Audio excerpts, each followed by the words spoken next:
Good morning.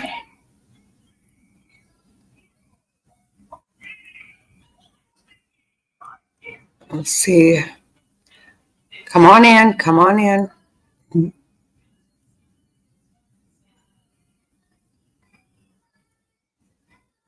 I think I'm pretty funny sometimes. Are we ready for another day of this? The last day of the week of this. I'm ready for that. I can. Hey, Gerri.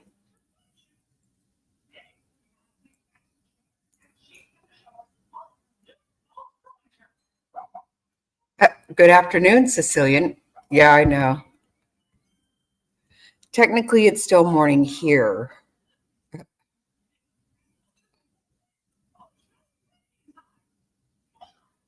Hello, Two Skulls. How are you feeling? I hope you're feeling better.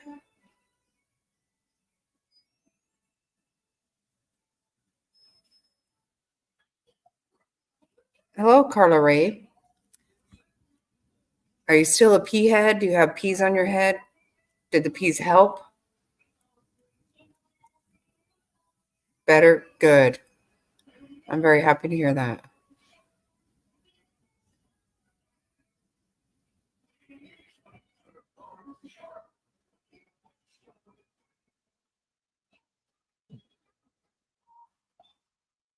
I'm very happy to hear it. Yes, I have peas in my head. Oh, my goodness. Oh, be careful, K9. Hey. Wow. You are on it. Mama. Mama is the boss. And you're, oh, nice. Actually, I think she was both. I'm pretty, she was a librarian, but she did teach, she taught computers, or she taught something else, some special, not a grade or whatever, but a special of some sort. Yep. Good job there, Mama.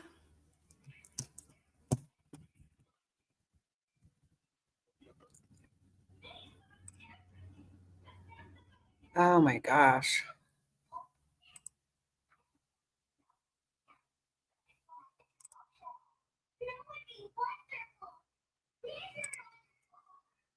Okay, I'm going to update this.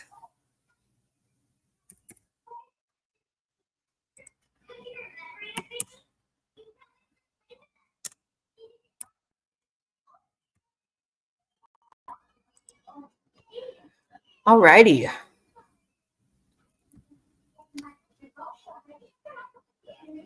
Yep.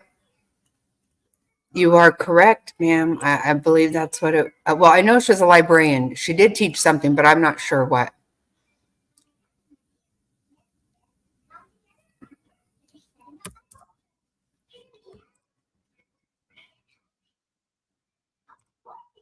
Nice. All righty. So I think I'm going to get this started. I was just going to say, I know that exactly, Gerri. And she helped with a lot of stuff there. I know. That's sad.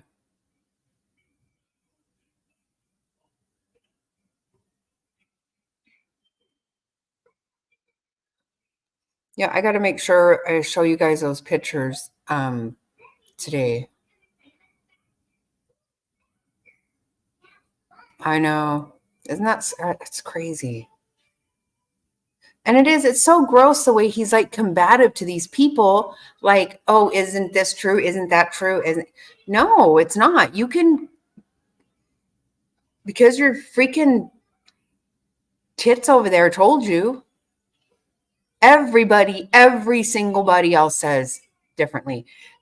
It's really making me nervous that she's going to, that her daughter's going to get up there and lie. I mean, I feel horrible because I feel like her daughter doesn't want to do that. She doesn't know what to do, you know? I tried to fit in my friend's suitcase.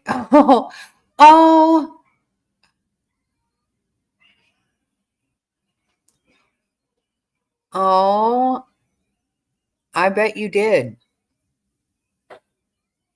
It's quite beautiful here right now. The weather here is gorgeous. Hello, Jeffrey.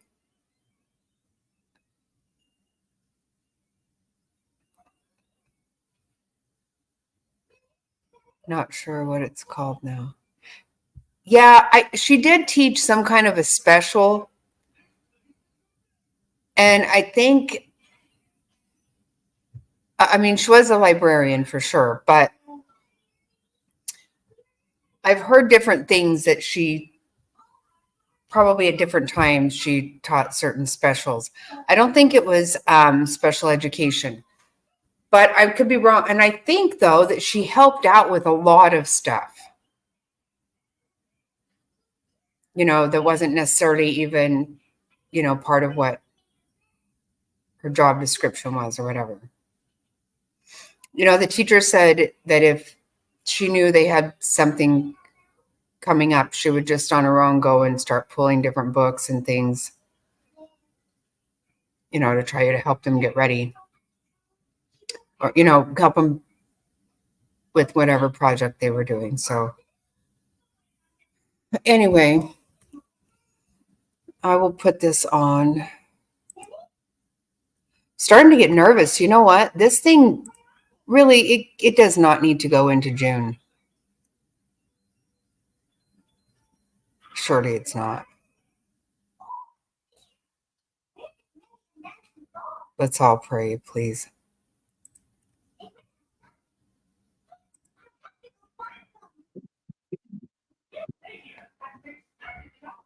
We could have the jurors brought in, please, Mr. Bailiff.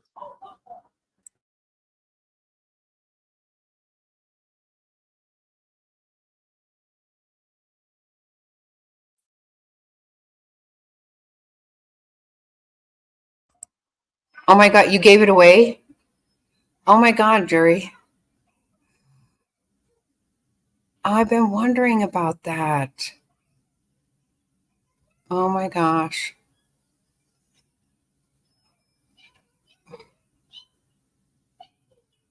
Oh.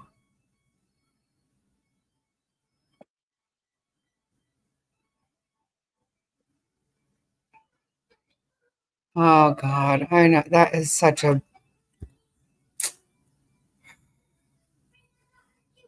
sorry about that. I really am. I don't blame you.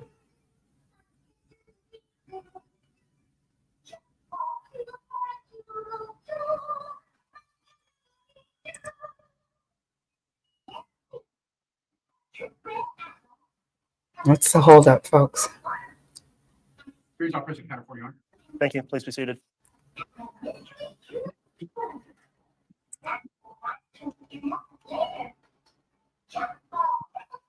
Yeah, probably right.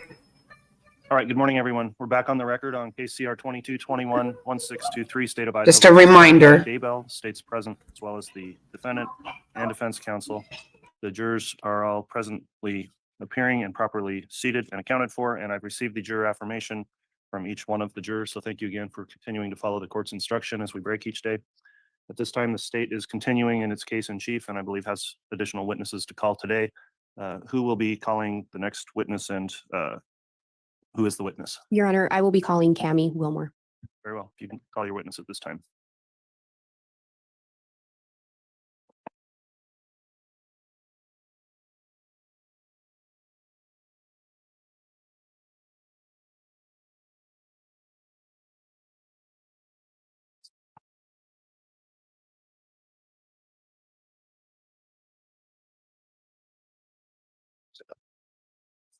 Or affirm the testimony you're about to give will be the truth, the whole truth, and nothing but the truth, so help you God.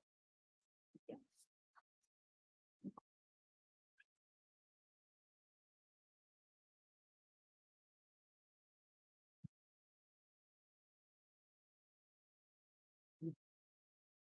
Thank you.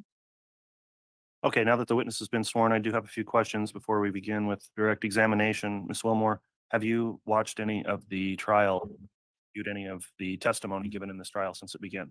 No, Okay, have you talked to anyone else about any testimony they've given in trial? no. Okay, thanks for your responses. Ms. Blake, if you'd like to inquire on direct, you may. Thank you. Would you please state your name again and spell it for the record? Cammy Wilmore, CammyWillmore. Where are you currently employed? I'm employed with Fremont County as an advanced EMT, and I also work at the St. Anthony Seminary as an administrative assistant. How long have you been an EMT? 15 years. And you said you're currently an advanced EMT? Yes. Prior to becoming an EMT, did you have any other background in the medical field? Yes, I worked about 40 years as a medical assistant. As an EMT, are you trained in responding to emergency medical situations? Yes. In 2019, did you hold the position of deputy coroner for Fremont County? Yes, I did. Do you recall approximately when you became the deputy coroner? It would have been about February or March of 2019. What are some of the job duties of a deputy coroner? You are called to a scene for a death and responsible for going in and looking at the body and talking to the family and pronouncing that they have deceased, and just checking the scene over, medications. And who was the elected coroner when you were working as a deputy coroner? Brenda died. Are you still a deputy coroner? No. When you were working as a deputy coroner, would you respond to unattended deaths? Yes. What is an unattended death? It's a death where it has not been witnessed by somebody, or they're not under the care of hospice or a doctor at the time. And when you became deputy coroner, so let me back up. As an EMT, had you ever responded out to a scene where someone ended up dying or was already dead? Yes. Had you ever responded out to a scene where someone was determined to have died of asphyxiation? I had not. Do you recall responding out to an unattended death on October 19th of 2019? Yes. Prior to responding out to that death scene, do you know approximately how many unattended deaths you'd responded out to as a deputy coroner? At that time, only like 5 or 6. I was new. When you responded out to the unattended death on October 19th of 2019, did you learn who the decedent was? Yes. And who was that? It was Tammy Daybell. Had you ever heard the name Tammy Daybell before that you recall? No, I had not. Did you know Chad Daybell? I did not. When you arrived on the scene, do you recall who else was present at the residence? A Fremont County Sheriff, Allie Greenhall, was there, and then Chad. Do you recall making any initial observations of Chad Daybell? Just when I came in, he was distraught. It was appropriate, crying, stating that his wife had passed away. At some point, did you see or meet someone else at the residence? Yes, his son came in later into the bedroom when we were in there. And did you learn his son's name? Was Garth Daybell. Did you make any observations of Garth? Garth was very quiet, did not say hardly anything.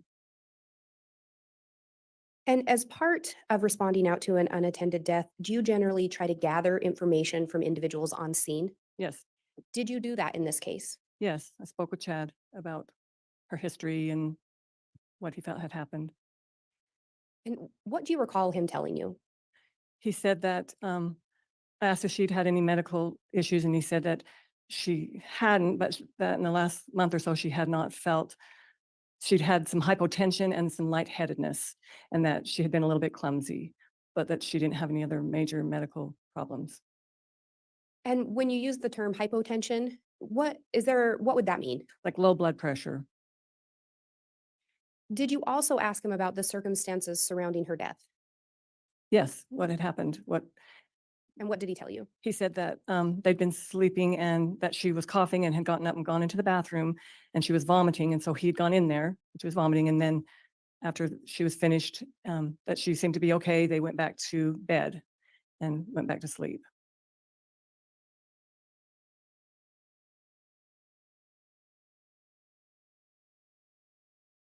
And When you arrived, did Chad indicate whether or not Tammy's body had been moved prior to your arrival? Yes, he did. He told me that he made it a point to tell me that he thought that she was menopausal and that she liked to sleep with one leg outside of the covers, and that he thinks that's how she was sleeping that night, and that's at some point that she must have passed away, and he maybe moved in bed or something which caused her body to fall out of the bed. He said like she kind of slept on the edge of the bed with her leg out, and that he felt like that's how come she had fallen out. And when he described her as falling out, was it your understanding that her whole body fell out of the bed?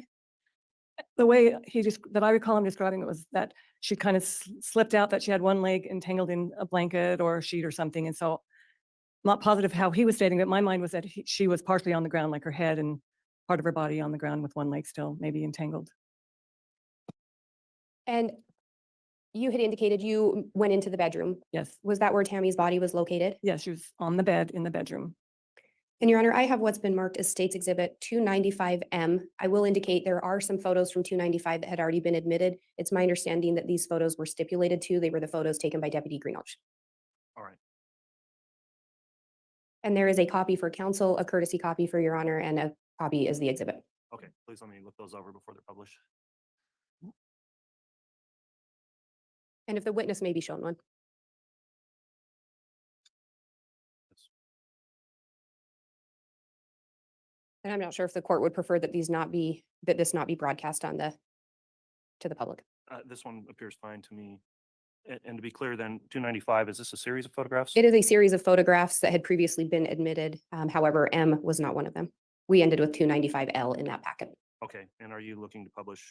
I would be moving for admission and then requesting to publish. Yeah, this particular photo may be published to the public. And the witness, and if it is admitted. So, Mr. Pryor, have you had an opportunity to review 295M? Judge, this photo was previously stipulated by the parties. Okay, so 295M then is admitted.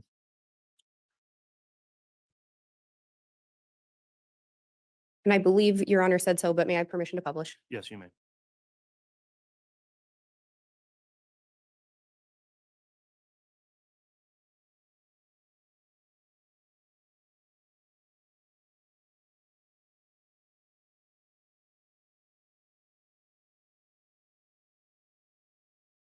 Miss Wilmore, is this what you saw when you entered the bedroom? Yes. And what did you notice initially? Just that her legs were stiff, like coming in, I could think, okay, has passed away for a while. So because the way her legs were kind of on the bed and out straight, that she was covered up. So it just caused me to feel like, yes, she's been passed away for a little bit of time.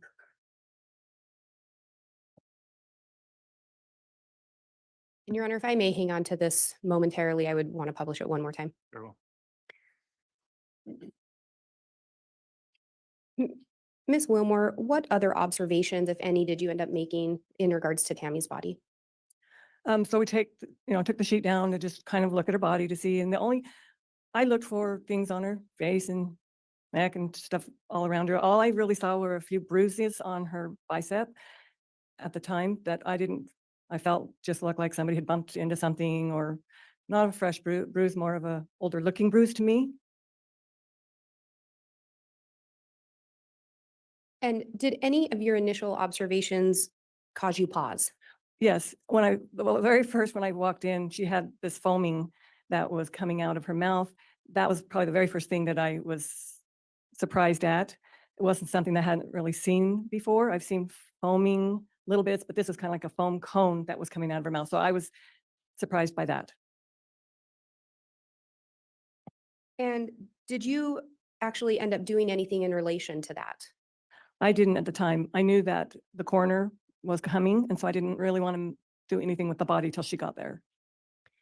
And when you talk about the coroner coming, if the coroner shows up, would she then take over the job duties? Yes. So as deputy coroner, you more respond out if she's unavailable, is that correct? Yeah, if she's unavailable, or like I could get to the scene quickly, she had to come from Island Park. It was close, and so she just had me respond first. And do you recall approximately when you arrived at the Daybell residence? The call came about 6 in the morning, and so it was probably about 6:35 or 6:40 by the time I got there. Their house was like 10 miles away from where I live. Had to get up, get dressed, that kind of thing. And when the call came in, was it pretty clear that there was no need for emergency services?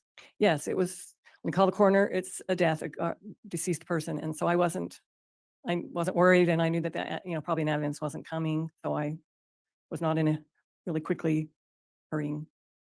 And when you talked about her body being stiff, did that indicate anything to you? Yes, that had been passed for at least a few hours, maybe more. I didn't know how long, but it wasn't just recently.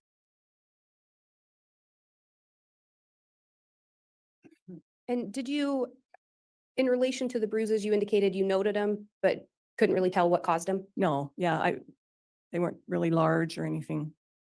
And did you do anything in addition to the bruises to try to verify the age of them? Good morning, Life with No. Mommy. And would that be something that you would normally do? Good morning, No, Frazzled. just noticing the color of them, not on a scene like this. Maybe if there had been a ton of them, there wasn't a lot.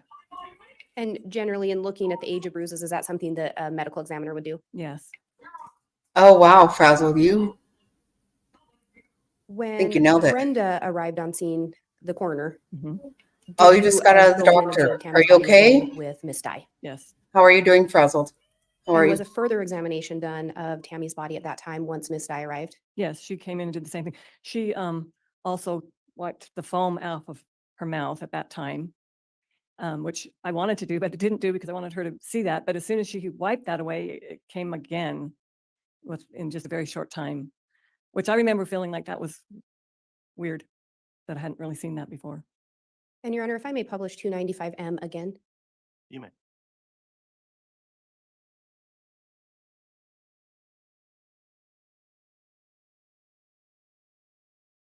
And in this photo, Ms. Wilmore, you talked about the foam being wiped away. Do you see in this photo what was used to wipe the foam? This towel there, and it was Brenda that got it. I remember her saying like, "Oh, was there something to wipe it?" and looking, and then this is okay, and using that towel to wipe it away. And do you recall if the towel was already in the room? I believe so. Not 100% sure, but I believe that she bent down and picked that up and said, "Use this. Can I use this?" And do you know one way or the other if the foam had been wiped before your arrival? I don't know if it had or not. And when you say the towel, are you talking about the white object by that blue mat? Yes. Yes.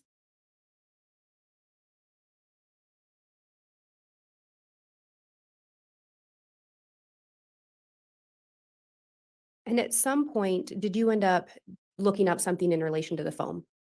Yes. Like I said, I was new as a deputy coroner, not had a lot of training, and this foam was something that bugged me because the way it presented. So I looked up poisoning. When I was there, I just pulled my phone up and started looking at that to see if there was something about poisoning that could cause that. I didn't find anything. I knew there was a couple of things. Judge, this is calling for a narrative at this point, or this is a narrative at this point. Same. And why did you look up poisoning? Just because it was an unusual looking amount of foam to me. And I'm curious if there was something that could cause that in my mind, trying to think about reasons for this death. And did you believe poisoning may be one cause for the foam? I didn't find in that short time anything that read about foam, but that just came to my mind. And in that photo, there appeared to be a nightstand next to the bed. Do you recall that? I do. In looking at Tammy, well, let me back up. It was reported that she'd fallen out of bed, correct? Yes. And the way you described it was the top half of her body would have fallen. Yes. Did you see any indication on her head that she had any kind of an injury consistent with hitting a nightstand? No, I did not see anything.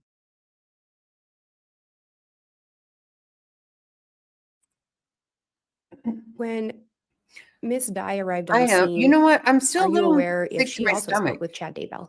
It's kind of Yeah, weird, she would have but spoke to I'm him. good. She spoke to him when I wasn't present also. I am Like I good. was in Thank the you. room still, and she spoke with him, I think, out in the living room at one point. And once Miss Dye arrived on scene, whose decision would it have been whether or not to get an autopsy? It would have been her decision. When you talked to Chad Daybell about Tammy's health, did he ever mention seizures to you? He didn't to me. Did he ever mention fainting spells? He didn't.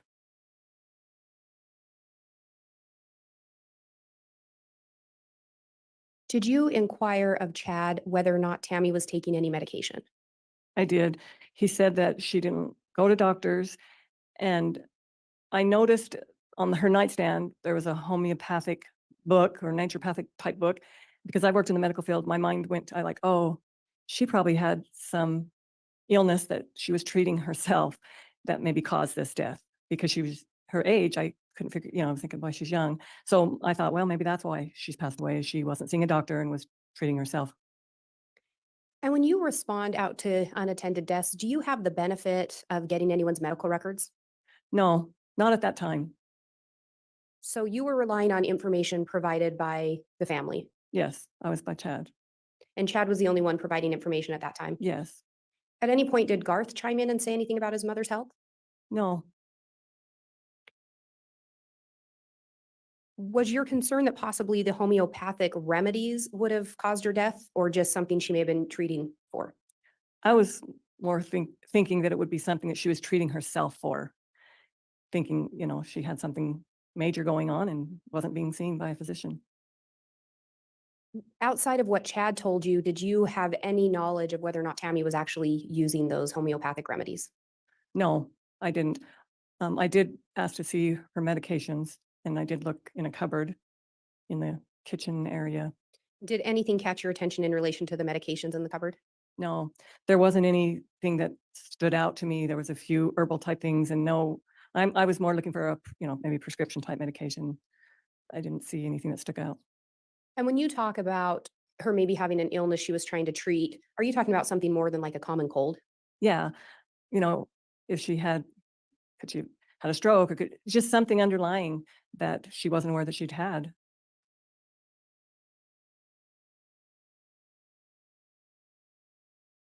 And do you recall, did you provide the information you had to Miss Dye when she arrived on scene? Yes, And at some point, and let me back up as well, when Miss Dye arrived on scene, did you defer to her? yes, And she then took over any Yes. additional? yes, Were you involved in a conversation regarding whether or not an autopsy should be conducted? yes, I was. And at the conclusion, did Miss Dye determine not to have an autopsy ordered? Yes, Do you know if Chad Daybell wanted an autopsy? we distinctly asked, I remember us asking him, would you like an autopsy performed? And he said, no, he did not want one.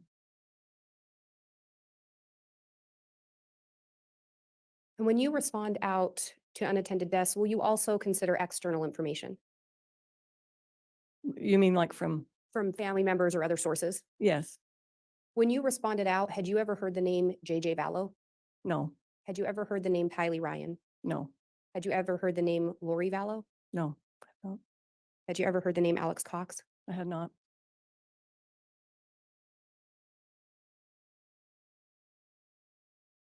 Have you since heard of those names associated with Chad Daybell? Yes, I have. I have no further questions. All right, thank you, Ms. Blake.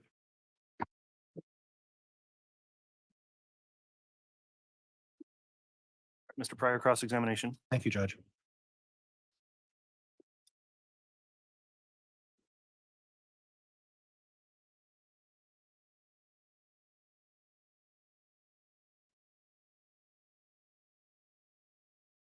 Morning. We'll try that again. Good morning, Ms. Wilmore. Good morning. I have a mental block about turning the speaker on for some reason. So, initially, Chad talked to you about Tammy had been for the last month or so had been clumsy, lightheadedness, mentioned. Objection, Your Honor. Misstates testimony. Sustained. Move to strike. Strike that. You previously talked, when inquiring about the prosecuting attorney, was there a mention of clumsiness by Chad? Yes, he said that she had a little hypotension and a lightheadedness and had been a little clumsy. Okay. And that is what you had testified earlier, correct? Yes, Okay. Now, I understand that you had, I saw your interview with the FBI. Remember, do you recall talking with the FBI? I do. Okay. And in that interview by the FBI, you noted that you had some 40 years as a medical assistant, Yes, that you were a trainer in EMT and EMR. And can you explain to me what those are? well, they're just levels of in the EMS system. You start out as an emergency responder, then you become an EMT, and then you become an advanced EMT, and then, well, it doesn't have to be in that order. Like you could be an advanced EMT, going through, but I train people that are going to be EMRs or just basic EMTs. Now, I noted in the interview with the FBI, you made mention that you saw a book on the nightstand and it notes for homeopathic and natural remedies. Mhm. Is that what you saw? Yes. Then there's a comma and it says essential oils and herbs. Did you see on the nightstand essential oils and herbs? No, just like on the book, the Oh. cover, the title on the book. Okay, so the title of the book was on the nightstand talking about essential oils, herbs, homeopathic and yeah. natural home remedies. Yes. Okay. And then when you looked in the cabinet, were you able to confirm that there were some homeopathic medicine? No, yes, a few. I don't recall what the names were, but there was a few, couple. Okay. Now, at the time that you spoke with Chad about a autopsy, was anybody else from the Daybell family there at that time? I don't recall that there was. Okay. I just remember him Okay. standing off to the side. Is it possible that there was a discussion at that point, and that it was actually Emma who had talked about? Objection, Your Honor. Counsel's adding testimony. Sustained. Is it possible someone else from the family had suggested an autopsy? I do not know. You don't recall? Don't recall. And your recollection is that it was just you and Chad and the coroner there at the time discussing that. Is that right? And the mortician was there also. The mortician was there as well. Okay. Mhm. Are you aware as to whether or not there was a previous discussion with the Daybell family and Chad about on the topic of a autopsy? I'm not aware of any. Okay. Oh, Queen. That is Do you so recall telling sweet. the FBI in your report? I love that. I mean, be careful Chad for mentioned sure, that Tammy had not but seen a doctor about her illness. oh, Yeah, that she didn't go to doctors Well, the- much, that she just didn't go to doctors. okay. The expression my recollection is that it was, she did not, what you were quoted as saying by the FBI is she did not go. with the- Objection, Your Honor. I think if counsel wants to show her a report to try to refresh her recollection, that's one thing, but Sustained. I'd object to it being read in. Is it possible that you told her? Is it possible that Chad told you Tammy didn't see any doctors about her illness? About like a specific illness. I think all I recall was just because I'm medical field, me saying, well, does she have any other illnesses? And he says, well, she just doesn't really see doctors much. So it wasn't specific to that illness. It was more of a history type. Okay.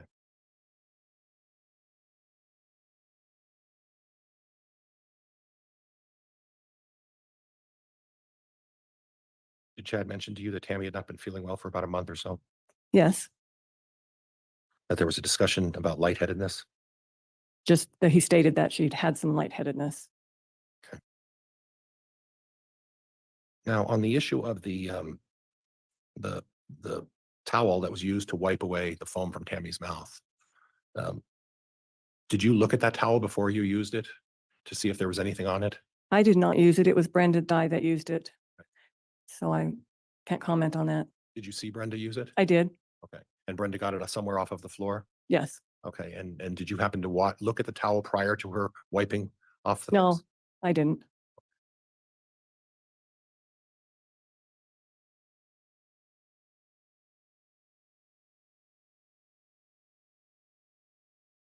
You talked a little bit about the bruise and in your medical experience, you mentioned that the bruise was nothing of significance. Is that what you testified to previously to? Yes, that's Did- how I felt. Did you observe that bruise? You mentioned that previously, if I recall your testimony earlier, that it wasn't red. Is that? Yeah, it was more of a blackish blue, an older looking coloration. Okay. Okay. And that was nothing that drew your attention in terms of concern. I just noted it because that's part of my job. And as part of the 40 or 50 death scenes you went to, seeing a bruise like that is nothing. Objection, Your Honor, misstates the testimony. Sustained. You've been to 40 or 50 death scenes, Or right? only well, I had as an EMT been to lots of deaths, but as a deputy coroner, I'd only been to about 5 or 6 in the time I had become the deputy coroner. So the combination of your EMT and experience as a coroner, it's 45 to 50 plus death scenes. Is that fair? That's fair. And at the time, the bruising is not something that you took into consideration when deciding whether or not there needed to be further investigation of this. Is that correct? Yeah, yes, I would just say it was not enough to be noted as anything suspicious. And again, how many of those were on there? Bruises on the arm? Maybe like 2 to 3, Okay. And then anything else on the body, the chest, anywhere else? not that I noted at that time. And then you were concerned about the foaming of the mouth, correct? Yes, And as part of your limited research, didn't find anything in your role as part of looking. Was that curiosity or was that part of your role? because I was new, because I love medical stuff. It was a curiosity. It was also because she was 49 Right. and I didn't understand. I thought of some other things like congestive heart failure or a heart problem. I knew some of those things could cause some frothing, is what they described. Is that what you discovered? What do you mean discovered? Well, was Like, that, what, not in research. That's just in my own knowledge. And so I was trying to look up some other causes. okay. In your own knowledge, is there something that causes foaming of the mouth when someone is afflicted with a heavy lung situation? All I was aware of was maybe some heart issues. But I know, because of knowing that, I kind of looked at her ankles. I was thinking of like swelling and edema in their ankles and things if they have congestive heart failure or heart issues. Some of those things can sometimes, so I looked for those things. I just didn't know enough to. Okay. Okay. And thank you very much. I appreciate it. Judge, that's all I have at this point. Thank you. All right. Thank you, Mr. Cryer. Redirect, Ms. Blake, once you're ready.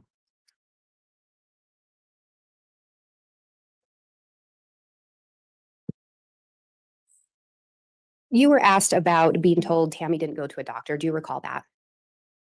From counsel. Yes, When you looked at Tammy's medication, were any of those prescription medication that you saw? I don't know. I do not recall any. Generally speaking, would someone need to go to a doctor to get a prescription? Yes, And again, when you're on scene, did you have the benefit of requesting or reviewing any medical records? no, So you were going off information only provided by Chad Daybell. yes. And just by looking at a bruise, would you be able to determine if it was new or old for sure? Not for 100% sure. And I wouldn't be able to. would that be something that would be looked at in an autopsy to determine the age of a bruise? Yes, And you did not perform an autopsy. no. Could there be other causes of the foam around the mouth, or do you know? I didn't know enough to know what other things could cause foam around. Yes, I'm sure there's lots of things that can cause this, and that's why I was kind of searching things. Could asphyxiation cause foam? Yes, I have no further questions. All right, thank you. That'll conclude the testimony then of this witness. Is she going to be recalled by the state? The state would ask to release her. And Judge, she is under subpoena from my office, but I'm releasing her at this point. Okay, then thank you for appearing and testifying. You're released from the subpoenas, and so you can watch the trial if you choose, or otherwise you can go ahead and step down and I'll have the state call its next witness when they're ready.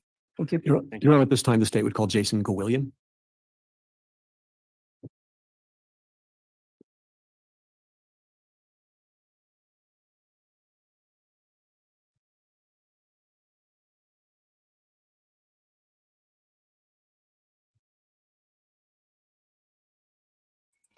What the heck?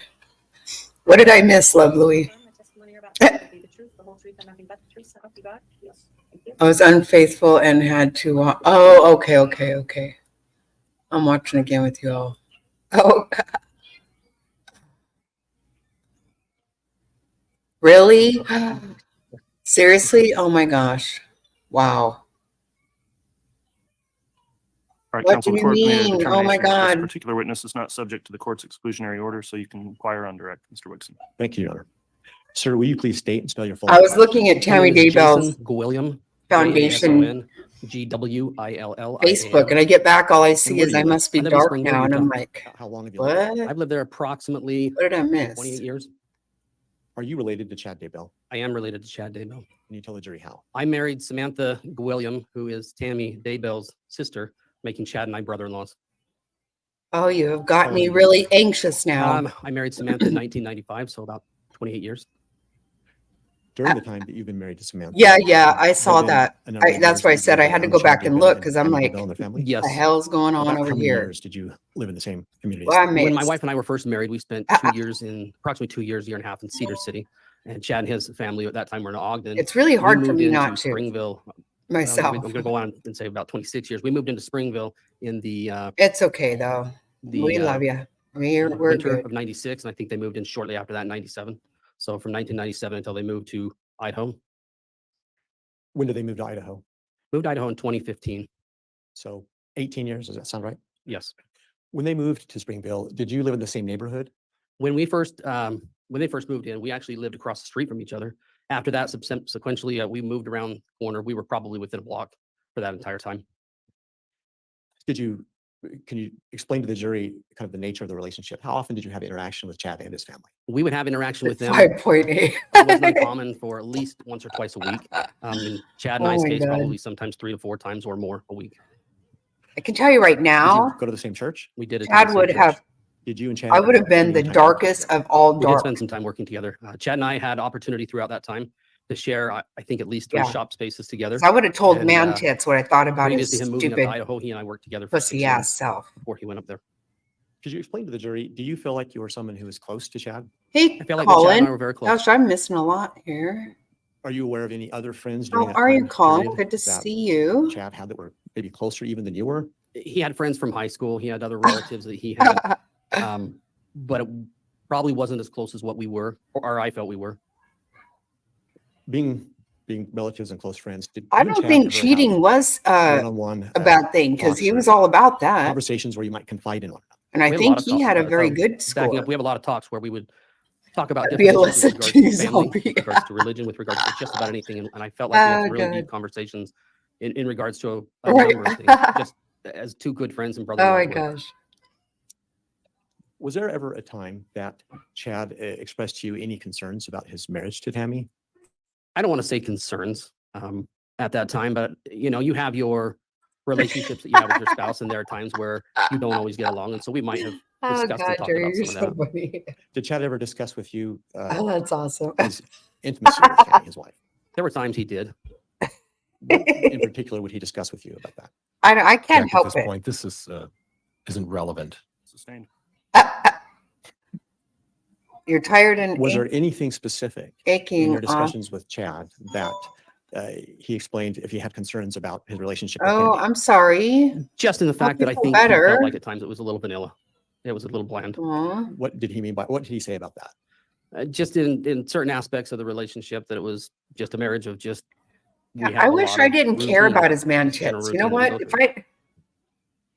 Did you and I didn't Chad hate who he share the was, same religious I views? wouldn't during even this time? notice his man Generally tits, speaking, while he you was in know? Utah, yes, we did. But now I'm gonna pick apart Was- every had Chad damn ever confided in thing you or about shared that with you any sorry experiences that he may have piece of had in shit. La Jolla, California? He did. Can't help it. Can you explain? La Jolla? Ladies, there you are. How are you Can you today? explain to the jury What's going what did he on? tell you about that experience? Said he had an experience that was a little life-changing in the fact that he was in the ocean. Large wave came in, a lot of rocks, smashed him against the rocks, chewed up his back pretty good. And it was one of those moments that you just don't forget. And did he also share with you an experience that he had in Flaming Gorge, Utah? Yes, he did. Judge, I'm going to object at this point. This is becoming leading. Overruled. Yes, he did. What was that experience? Another experience in his youth where he was jumping off cliffs, and as he hit the water, he felt that his spirit separated from his body and become torn from his body. Is that something that he'd explained to you originally? He had talked to me about that. Judge, could we get some foundation as to time, date? Sure. Can you let the jury know when did these conversations occur? What year? approximately? Conversations occurred early 2000s when we would have conversations about that. And we'll get to it later, but was there a later time that you also discussed these? We did discuss these later. Yes. But in the early 2000s is what you're saying as to these 2 conversations, is Yes. that right? I'm going to have you, Mr. Wixom, as well as you, Mr. Gwilliam, just please slow down a little bit and try not to talk over the top of each other for our record. Thank you. Sure.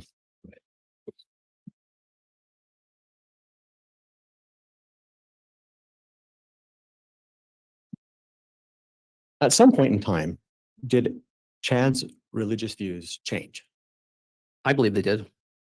Let's first explain to the jury, when did you first start seeing this kind of a change? I would say at the time he started writing his Oh books. wow, legs. I'm very Can happy you pin it down to an approximate year? about that. What's If I were going to put an on though? approximate year to it, I would say 2006 to 2007. In what way did his religious views change? They became more focused, hyper-focused on preparing end of times, things of that nature. When you use the word hyper focus, what do you mean by that? I think as a general rule, most people involved in our religion have a tendency to try to round out the religious information they receive. And in this case, I say hyper-focused. I would say that it became more an obsession, more than normal. Point in time, the time frame, did not express to affiliations They did and approximately for expressing that to you. around 2010 to 11. What sorts of visions did he tell you at the time? They were regarding how things were going to play out in the last days. At some point in time, did Chad again visit with you about this experience from Flaming Gorge, and La Jolla, California? Yes, he did. Did anything about the experiences as he shared them with you change? Originally, there were experiences that you have that are impactful. They soon became near-death experiences as opposed to just something that was impactful. Could you explain a little bit more about that to the jury as to what Chad would explain when he couched them as near-death experiences? So originally, when the stories were told, it was an experience that happened, and then it became an experience that happened in La Jolla, where I had an experience where I saw a relative that had deceased and passed on. And then the experience in Flaming Gorge became my body and spirit were torn and the veil was ripped and I could see into the heavens and into the eternities. Was there anything about that change that you were concerned by? Yeah. What was that? That it wasn't consistent, that it just became more of a narrative now. From that point forward, did you continue to see Chad's religious views change? I did. In what way? It again started focusing more on end times, more on what would happen in America, what would happen with things in the future. Oh my When did he goodness, first start legs. expressing his views on those things. Well, That just would have think of been it this around way. 2013, 2014. He can feel And could you better. be a bit more specific? I bet about he'll be very what you happy he focused has on? it done. He got involved We're with our here. We authors. love He you. started to We're publish books praying. and write books. They would talk about in particular. Judge, I'm going to object at this point unless there's some foundation that establishes how he knows this rather than this narrative. Can you just isolate your comments to things that you heard directly from Chad? Chad Daybell told me there would be Yes, we two are praying earthquakes for you. that would happen. Yes, sing There would be the another Wasatch doctor. Wake Up Quake. And Judge, could I have some foundation as to when this discussion supposedly took place? He's like, Is that an objection? That's an objection, Prior- Judge. Overruled. That's Right. true, Queen. Yeah, These maybe they conversations need to do it started in faster, like 2013. immediately. 2014 and continued Yeah, you're on right. until he left to go to Mhm. Idaho and continued on past that. and I think before we had. Good morning, objection, Beck. I'd ask you to explain to the jury kind of the nature of the things he was telling you about his change of view. I was informed that there would be earthquakes, that there would be destruction in America. I was informed that there would be invading troops that would come from various different countries into the Americas. Did those views that he shared with you, did they cause you any concern? Sure. In what way? Well, it's a fear tactic. Do you mean by Judge, I'm going to start? object. Calls for speculation. Overruled. You may continue. In my opinion, it's a fear tactic. It's a way to let people know I know more than you, and therefore you should listen to me. Why did you perceive it that way? I perceived it that way because when you bring up anything on a natural disaster, it has a tendency to create fear. When you bring in wars and rumors of wars, it creates fear. Eventually, I think you said Chad and his family moved to Idaho. Yes, And what year was that again? 2015. At that he moved, had he invited you to move with him? He had. Can you explain to the jury how that request went and why he was asking you to come? Towards the end of 2015, he expressed his desire for my wife and I and family to move up to Idaho so that we could be in proximity with our families, with each other. Did he say any more about that? He felt that it would be good for us to move up there in order to escape the earthquakes and the desolation and the things that would happen in Utah. What was he telling you about what it would be like in Rexburg? He said that Rexburg would be a city of light, place of refuge, place that people would want to come to and be at. And what was your reaction when he asked you to come up? My curiosity at first was piqued because I wanted to know. I don't want to be in the middle of a giant earthquake. So naturally, I thought, okay, this is something that might be of interest. Did you take stock in any of his visions? Did you believe any of those things? Originally, yes, I did. At that time, were you still embracing maybe some of what he was teaching? During that time frame, yes. So why did you eventually not move up to Idaho? Didn't feel it was right. Any specific reason why? There were things that were going on that to me, it didn't feel right. We had opportunity to visit. Idaho's a beautiful place and a great place for some. It just for us wasn't going to be a place that we needed to be at. Did you tell Chad no, you weren't going to move? We did. Did he ever ask you to come up again? He did. How often would he ask? Are you looking specifics or generality? Well, generality first, then we'll go to specifics. Generality, just whenever we could. And we did go visit. We had opportunity to go attend family functions and events up there. Did he ever ask again for you and your family to move to Idaho? There was a letter that was written to me When was that letter written? in 2016. And that was a letter from who? That was from Chad. What did he say in that letter? In that letter, he essentially told me that we needed to be in Idaho. Did he say why he believed that? He said we needed to be in Idaho because within the next 3 years, there would be a giant earthquake that Springville and my house would be shaken to the ground and destroyed, and that we needed to escape that destruction before that happened. Did he claim that to be part of his visions? Yes. Did he say anything about concerns he might have had with your wife? He did. What did he say? He'd informed me that she was allowed to go south and that the spirits, in particular the dark spirits, would allow her to go south to do whatever she wanted to do, but she was not able to come to Idaho to see the glory and the visions that would happen, and that she more or less was being held back. What did you take that to mean? I took that to mean that she was being controlled by dark spirits. How'd you react to him telling you that or I wasn't- expressing that? Sorry. I wasn't thrilled Why not? because I have a responsibility and a stewardship over my family. That's not Chad's responsibility. Can you explain to the jury that word stewardship as you're using it? What do you mean by that? When I'd say the term stewardship would be an ownership or a responsibility or a something of that nature, that is my duty, my job, my responsibility. And you just use the word ownership. Are you suggesting that you feel like you own your family? I wouldn't say that I own my family, but I have a responsibility to them. Is the idea of stewardship something that is mainstream to the LDS Church? Yes. Why were you offended by Chad's statements about your wife and dark spirits relative to your stewardship? I felt that he was trying to take a stewardship over my family and trying to tell us what we needed to do and where we needed to be. Did you express any concerns to Chad about that? Not at the time. Did you ever, I'll withdraw that. I think you explained that there were some times after they moved to Rexburg that you would come up and visit them. Yes. Was there ever a time that, I'll withdraw that. When you come to visit, what would Chad tell you? He would, at that time, we didn't talk in depth about any of the different opportunities to come up there because typically there was another event going on. And he would just explain to me how nice it was and just talk about how things are going up there and that things were wonderful. Did he ever explain any more about his visions of what was going to happen in Rexburg? He did. He actually invited me to come up on a trip. I took a day trip, went up there and was shown around. Rexburg, was taken to BYU, Idaho. I was taken to other various places throughout town. You remember when that trip was? That trip would have been in 2016. I think it was the spring. And what kinds of things was he sharing with you as he took you around Rexburg? He was showing me that this would be a place of city of light, that there would be a refuge for people to come, that it would be a safe haven, areas of where there would be tent cities, areas of where he would expand his property or take his property and turning it into a tent city. At that point, did you continue to believe or at least be open-minded to his visions as you have been before? That was probably the first time after I left that I thought, I'm not supposed to be here. Any reason why you had that thought? Just my gut feeling of who I am and what I was doing. Did you ever express that to Chad? I just told him that I wasn't going to be coming up. That wasn't for us. I want to stop here for a few moments and talk a little bit about Tammy. Could you just explain to the jury your relationship with Tammy? I was Tammy's brother-in-law.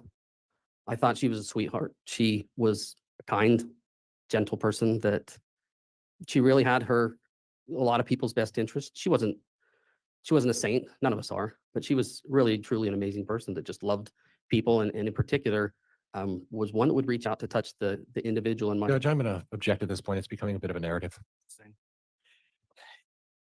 Did you get any sense from your interactions with Tammy after they started planning a move to Idaho that this is something that she wanted to do? Judge, objection, foundation. I'm asking based on his observations in St. John. Overruled. From what I observed, she wasn't thrilled about going to Idaho. What made you feel like that without speaking to anything she may have said? Tammy was a gal that loved to be around her family and liked to be where she was in Springville and had a good relationship with my wife. Did Tammy also have other family in Springville? Yes. Who else was in Springville? She had cousins, aunts, nieces, nephews. The majority of my wife's family was there. And did your family, you and your wife, have a lot of interaction with these extended family members? Yes.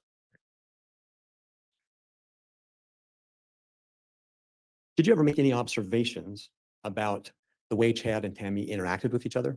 I did. What observations were those? Some of the observations I had were that they were happy while they were in Springville. They were a loving couple that were kind and nice to each other. And did that change once they moved to Idaho? Judge, I'm going to object unless there's some foundation as to how and when he observed the relationship personally. Did you have any specific times that you came to Idaho that you observed Chad and Tammy together? I did. And when might some of those times have been? We had opportunity to attend weddings of Chad's children together. Do you remember approximately what years that happened? I know there was one in 2018. Did you make any particular observations in 2018 about Chad and Tammy's interactions with each other? I felt their interactions were fine and appropriate. After 2018, during 2018 up until Tammy's passing in 2019, to the best you can recall, can you tell the jury how often were you seeing Chad and Tammy, either in Idaho or Utah? From what years, excuse me? The last year of Tammy's life. Oh, wow, Colin, thank you so much for that. We had opportunity to interact. I hope you with, see that. Tammy and Chad at a Christmas party in Legs. 2018. After that, the next opportunity that we had to interact with them was in the spring of 2018. They had an opportunity to come down or come to Utah for one of Chad's family functions. Judge, before an objection, can I have water urinative objection? There's no pending Oh, that's so cute. Mr. Wixon. Thank you. Are there other contacts that you had in that last year that you haven't mentioned yet? Other contacts that we had that I personally had would not be. Nuclear until Tam's medicine, what passing. the heck? So in the 2018 interaction, can you describe what that was? Wow. Chad and his family came down, stayed at our residence. We had an opportunity to sit together in a hot tub Legs, with get my in wife here and read what Chad and myself. Colin said. Interaction was happening, but Chad seemed withdrawn. What do you mean by that? He wasn't engaging in the general conversation of the group. Was that something that was abnormal for you guys when you visit together? I noted it because it was different. Did you notice that at the time? I did. Did you bring it up with anybody or with Chad? I didn't bring it up with Chad. Didn't have an opportunity to. I noted it with my wife. Were there any other interactions that you had in 2018 with Chad and Tammy? Not that wouldn't be constituted as hearsay, so I would have to say no. Oh, Did you that first is notice wonderful, Tam's passing? Legs. I was in Awesome. down home running errands. You are such My a wife blessing, called Colin. me We really and appreciate you informed me so, that so Tammy had much. passed away. What was your reaction when you heard that news? I was stunned. Why were you so stunned? I had seen Tammy 2 weeks prior, and it didn't seem that somebody of her age in her condition should have passed. Where had you seen her 2 weeks prior? Tammy came to my house and stayed with my wife and I. What was the occasion?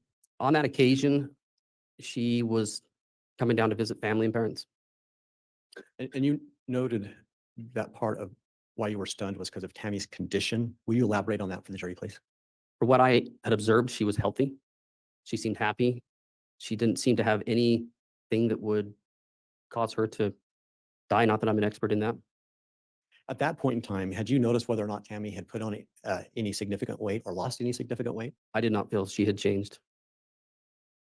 What did you do once you were processing this with respect to hearing of Tammy's death? What was the next thing that you did? I returned home and gave my wife a big hug. I was devastated, and you don't know what you can do at that time, but you want to do something. And I was in a position that I felt I could coordinate efforts between Chad's family up north, our family down south, our local church congregation. And so I went to work trying to help plan that while a lot of people were just hurting. Did you plan that with Chad or did you plan it by yourself? I didn't plan it. I helped coordinate. At any point after you heard the news, did you talk to Chad? Yes, I did. When was that?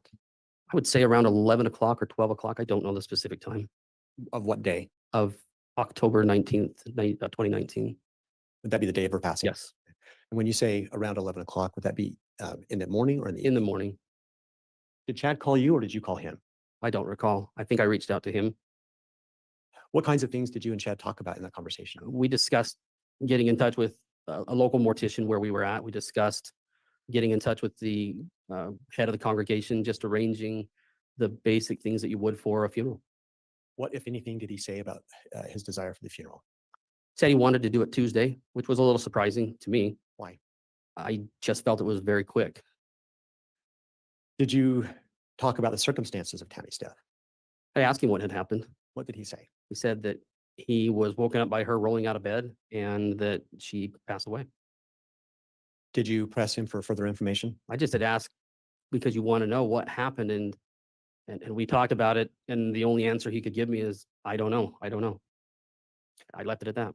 In that conversation, did he mention anything about concerns that Tammy had with her health? No, Did he mention any specific ideas that he may have had about her cause of death? he did not.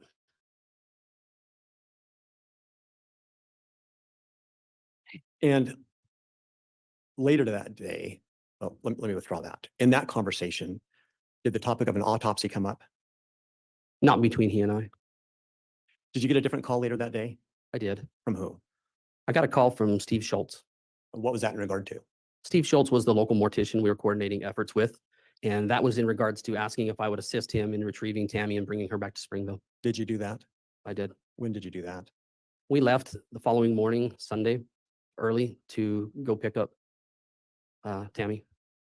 Did you go straight to the house? We first initially went to the Daybell residence. Who was there? There was myself, Steve Schultz, both of Chad's parents, Jack Daybell, Sheila Daybell were there, Garth was there, and Chad was there. Did you have any conversations at that point with Chad? I did. Did you make any observations about his demeanor or mood or any of those things? My observation was that he seemed relatively normal. What do you mean by that? In the fact that we had discussions initially of, I'm sorry you lost her, and general greetings. And why would that be? What was he doing that was abnormal to you? The thing that was abnormal was I didn't witness a lot of mourning. I did see both and observe both parents upset. Garth and I had conversation in which Garth expressed him being upset. And I had asked Chad if he was okay, and he said, "No, I'm fine. I'm all cried out." Did you continue to discuss funeral arrangements at that point? Yes. What kinds of things in terms of arrangements did you discuss with him? Just when, where, what the timing would be, things that you would do at the funeral. Was there anything about his demeanor in that exchange that stood out to you? I would just say that it would just seemed off.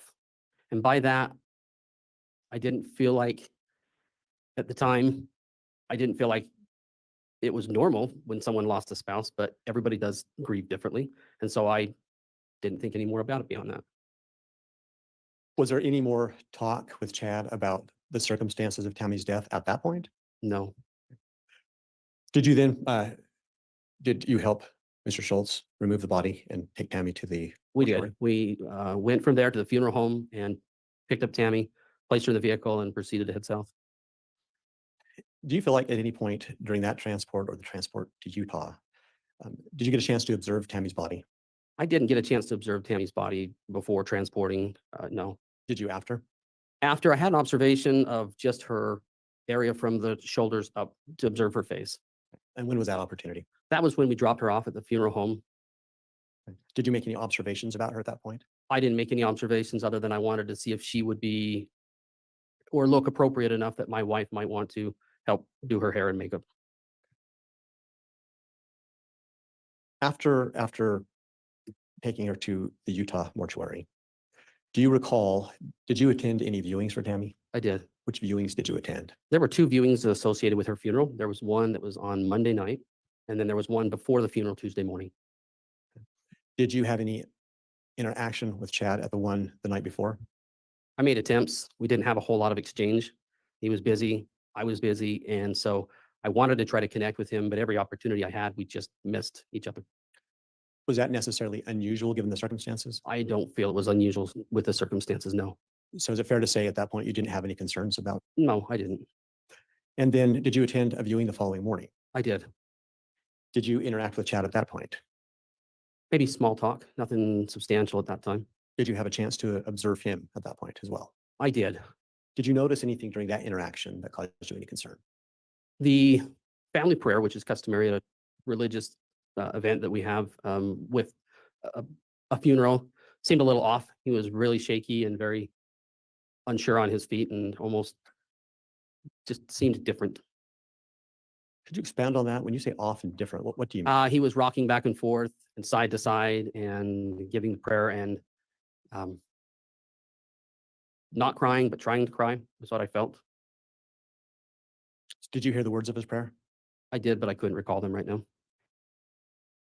Anything besides what you just explained at the viewing that caused you any concern? No, I did have a chance to observe Tammy in her coffin at various times, and she seemed at rest, peaceful. And you attended the funeral. Yes. Did you make any observations about Chadder's behavior during the funeral? During the funeral, I was watching one of their grandchildren in the back, and so I did not have opportunity to observe as much as I might like to, and so I did not. And then after the funeral, did you attend, was there a family luncheon held? There was. Where was that held at? That was held at the same place that we had the funeral. Was that directly after the funeral or what time frame? After the funeral, we proceeded to the cemetery where she was interned. And we were there for what I felt like was longer than normal. Considering everybody wanting to visit, I thought, okay, this is fine. We'll stick around for a while. And then after that is when the luncheon occurred down at the church. Anything that stood out in your mind at the luncheon? At the luncheon, we all arrived at the church. And while we were there for probably 25 to 30 minutes waiting for Chad to arrive. Didn't want to start, felt it might be inappropriate if he was not there. And I finally had a phone call that he informed me that he was still running behind and that we should just go ahead and get started without him. I don't know if I missed this, but did you say how long it took for him to eventually get to the luncheon? I didn't mention it, but I would say probably an additional 15 minutes. So how late was he for that? From the time that we arrived until he arrived, I would have to guess approximately 45 minutes. Did that cause you any concern? It didn't seem concerning per se, other than we did want to visit. We did want to have some interaction and talk with him. Did you get that opportunity? I did not. Did you try? I did. What was the response from Chad? The response was, we have a memorial to do tomorrow. We're going to have to load everybody up and we got to go back to Idaho. I felt it was pretty abrupt in the exit. Was that unusual given the long history you had with Chad and his family? Given the long history, I felt it was unusual. After Tammy's funeral, did you notice any change or difference in terms of the relationship that you had with Chad and with his children? He had taken off for a time. And so immediately after the funeral, within the first 30 days, not necessarily, but I didn't know what to expect following the death of a close loved one. And if we could help the jury understand, how close were you, if you were at all, with Chad's children before the funeral? Before the funeral, it wasn't uncommon if we wanted to reach out text message or phone call to have interaction and conversation with them. When you said you attended weddings earlier in Rexburg, was it for Chad's children? Yes. So did you regularly attend their life events? We would make every effort that we could. And the time that they lived in Springville with you, would you say that you had a close relationship or not? We did, yes. So how did that relationship change once the funeral was over? Not necessarily immediately, but in the days and weeks following. The relationship changed primarily after we had learned of other things that had gone on. We'll come back to that. At some point after the funeral, did you ever reach out to Chad? I did. When was that? I remember reaching out to him approximately 30 days later to call to see how he was doing. I understood that he had spent some time in Hawaii, and I just wanted to do a follow-up to check in on him to see how he was doing with his wife's passing. What kinds of things did Chad explain to you in that conversation? In that conversation, I was informed, or I was actually asked, have I been speaking with Heather Daybell? That was the first thing he mentioned on the phone call. Did you find that unusual? Yes, I did. Why? Because I wanted to talk to him and not about Heather Daybell. And so the jury understands, was Heather Daybell someone that you had a close relationship with? No. How are you related to Heather Daybell, just to put it in perspective? To put it in perspective, Chad's brother Matt married Heather, making her Chad's sister-in-law. And so at these family functions, if it was extended, we would see her. We were cordial. I didn't have anything against her, but we weren't close by any means. Did you ever, in that phone call that you made to Chad a month after the funeral, did you ever ask him why he was asking if you talked to Heather? Conversation was such that he asked if I had been talking to Heather Daybell, and I said no. He had said, well, she's spreading rumors about me in Rexburg, Idaho. So I asked why. And he said, well, it's not important, but while I was in Hawaii, I got married. Was that the first time that you learned that he'd been married? Yes, Were you surprised by that? very. Why? Because it is not common to marry somebody. At that time, I thought within a month, maybe, of a wife passing when he was as close as he was to his spouse. Did you find it in any way unusual or not with respect to the fact that all this history of years of closeness with Chad that he hadn't told you before this that he got married? We hadn't had opportunity to talk, so this is the first opportunity to talk. I'm not surprised that that was what he would tell me. How did you react to that when he said that? I remember literally standing there and just not knowing what to say. Did you eventually speak? Yes, I did. What did you say to him and ask him at that? I asked him the first thing that came to my mind, which is, who is she? What did he say? He told me her name was Lori Ryan. Had you ever heard that name before? I had not. Did he tell you in that conversation when he had married Lori Ryan? In that conversation, he did not. He just explained who she was. Did he describe her in any way, tell you anything about her? He did. What kinds of things did he tell you? He explained that she was 5'6", 120 pounds, blonde, worked out, physically fit, hairdresser, and just an amazing individual. Did he mention anything about her family background? He had mentioned that her husband had died of a heart attack earlier in 2019. Did he say anything about her children, if she had children or didn't have children? I asked him if he had children, and he said that she had some grown children, but that was it. At that point, had you ever heard of JJ and Tylee's names? No.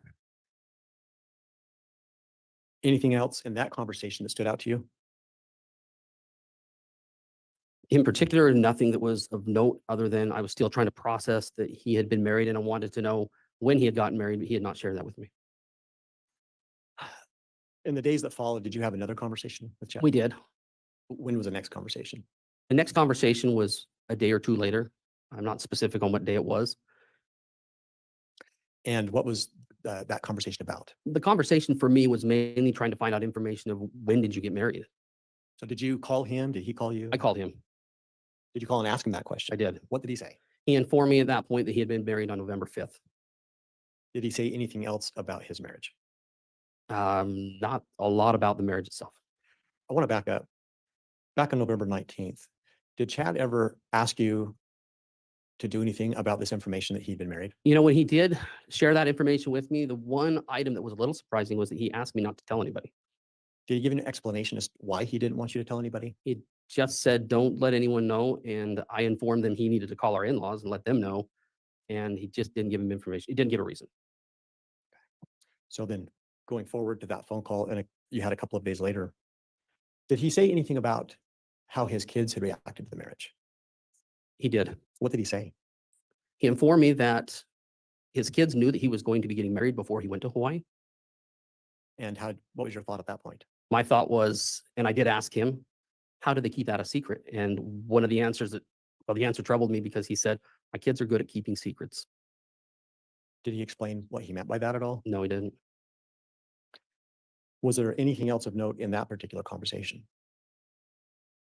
I wouldn't say there was anything of note. I was just still trying to process that I learned the date of the marriage, which was roughly 2 weeks after the funeral. And I just remember in my mind thinking that's incredibly quick. I didn't feel it appropriate. When's the next time in your memory that you had contact with Chad?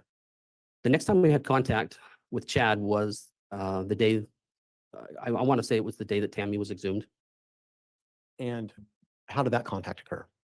Contact occurred where he reached out and sent me a text message telling us that he needed to speak with me and my wife, Samantha. And did you talk to him? We did. Did you call him? Did he call you? I think that when my wife returned home that she reached out on her phone and put us on speakerphone with him. Do you recall at least approximately when the day that Tammy was exhumed? I want to say it was the 13th of December, but I could be wrong.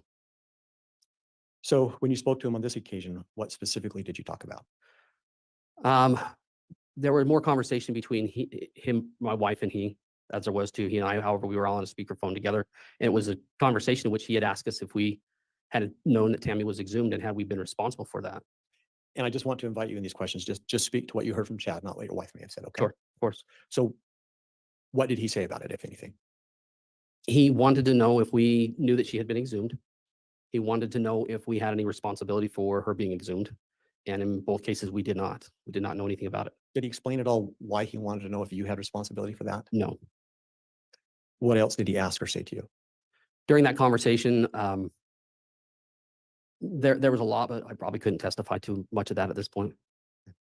Did he have any comments that he made to you in regard to Tammy in that conversation? He did have conversation regarding Tammy. What did he say about Tammy? In conversation regarding Tammy, the thing that stood out was that he had mentioned the day of the funeral that she had appeared to him and told him that it was time to move on. How did you take that? I took it to mean that if she did have conversation and told him it was time to move on, that likely it didn't mean within 2 weeks. Why did he mention that? Was there any reason in that conversation? I don't know why he mentioned that. Did Heather's name come up again in that phone call? In that phone call, I don't know. I can't testify that did or not. Your Honor, given the time, does the court want me to continue or do we stop for a break? You can continue on another 5 or 10 minutes, Mr. Wixom. Thank you. Thank you. At some point in time after that, did you ever get a call from law enforcement? Yes, I did. When did that occur? That occurred approximately December 18th, 2019. And do you remember who it was that contacted you? I don't specifically remember, but that they requested they wanted to meet with me. And did you do that? We did. Yes, I did. Where did you meet with them at? I met with them at the Springville Police Department. Did they explain to you what they wanted to meet with you about? Not until I arrived. When you got there, what was your understanding of what this was about? When I arrived, my understanding was that there were 2 missing kids that were affiliated with Lori and Chad, What were the names of the kids that you learned about? JJ and Tylee. And did they explain to you why they were asking you about? They did. What did they say? They had informed me that they were children of Lori's, that these children have gone missing, that they had asked for a wellness check on the children, and that they had not been able to find them. Did that cause you any concerns? Yes, it did. What were the concerns? The concerns were primarily that in previous conversation, Chad had told me that Lori did have children, but that they were older, that they were not minor children, and that these children were missing and affiliated with the 2 of them. In that conversation with law enforcement, did you learn anything else that was concerning to you? I think I took away primarily that was probably the biggest concern. The other concern might be that they weren't able to get in touch with them, that they weren't getting communication from them. Do you recall approximately the date that this happened? I believe it was December 18th. And do you happen to recall the names of any of the law enforcement that were with you? We're law enforcement from, I recall the agencies. There were law enforcement agencies from the FBI, the Madison County Sheriff's Department, Fremont County Sheriff's Department, and I believe Rexburg Police Department was there as well. And during that conversation, did law enforcement ask you to do anything? They didn't ask me to do anything specifically. Did you do something to try to help them? I did. What did you do? I told them that I'll call Chad, find out where he's at, what's going on. Did you mean that you would do it right then and there? Sure, why not? In fact, did you do it right then and there? I did. To the best that you understand, was law enforcement listening to that conversation? They were. Have they informed you that they were going to record it? I asked them to record it. When you called, did Chad answer? Yes, he did. Your Honor, at this time, that was some preparatory foundation, but I need to request the court the opportunity to play maybe the first 30 to 60 seconds of the recording to lay further foundation. And I don't know if you want me to do that now or do it after break. If it's submitted, how long is this recording? It's 11 minutes. Yeah, let's go ahead and take the recess and then we can see if the recording gets admitted or not after that. Thank you. All right, we'll take our mid-morning recess then, about 25 minutes or so. So 25 after, we'll come back on with additional testimony. Thank you. Thank you. All right, please.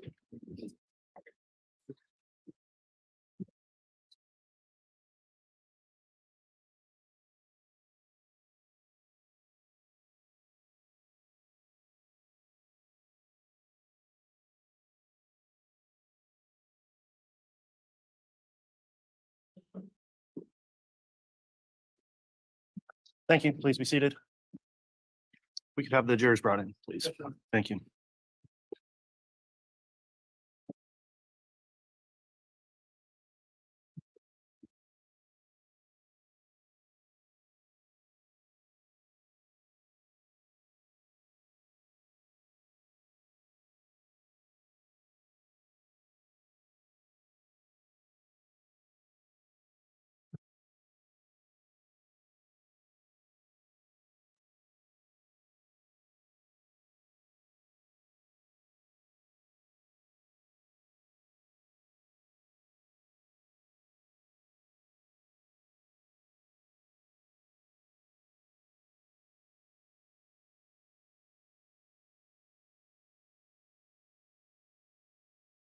All right.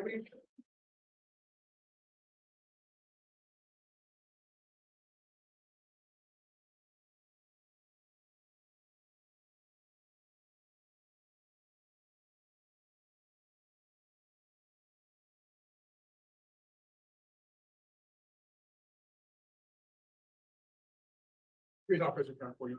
All right, thank you, Mr. Bailiff. Please be seated.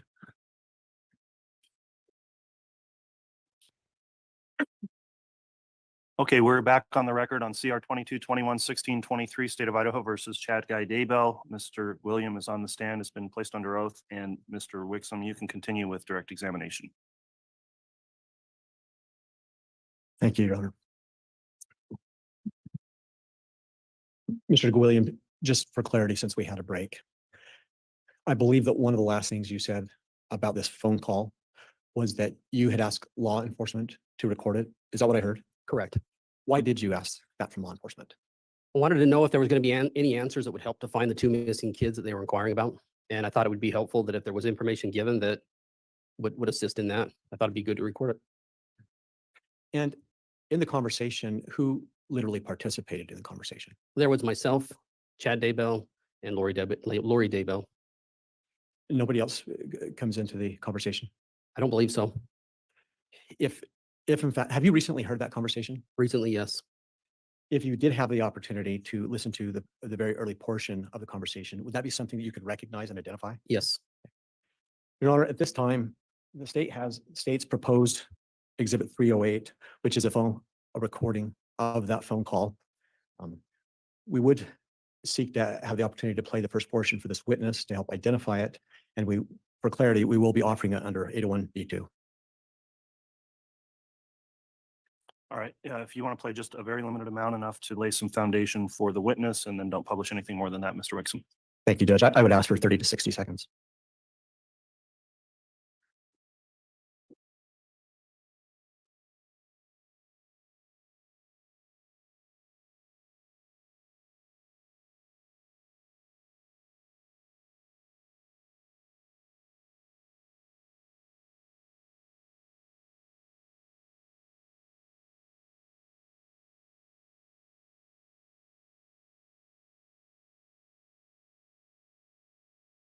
And Your Honor, I don't know if Madam Clerk needs to do anything. I did connect the HDMI, so I intend to play it through so she did. Sir, I'm going to play a very small portion of the phone call and then ask you if you're able to identify it.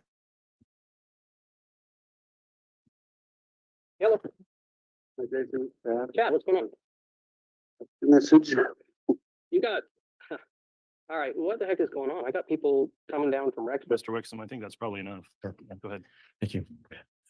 Mr. Gwilliam, do you recognize the voices in that call? Yes, Do you recognize that recording? yes, I do. Do you believe that that's the actual phone call that you engaged in that you've already been testifying to the jury about? I believe that it is. Your Honor, at this time, the state would seek to admit State's Exhibit 308. Any objection? No objection, Judge. All right, Exhibit 308 is admitted, and you may publish if you request, Mr. Wixom. Thank you, Your Honor, I do.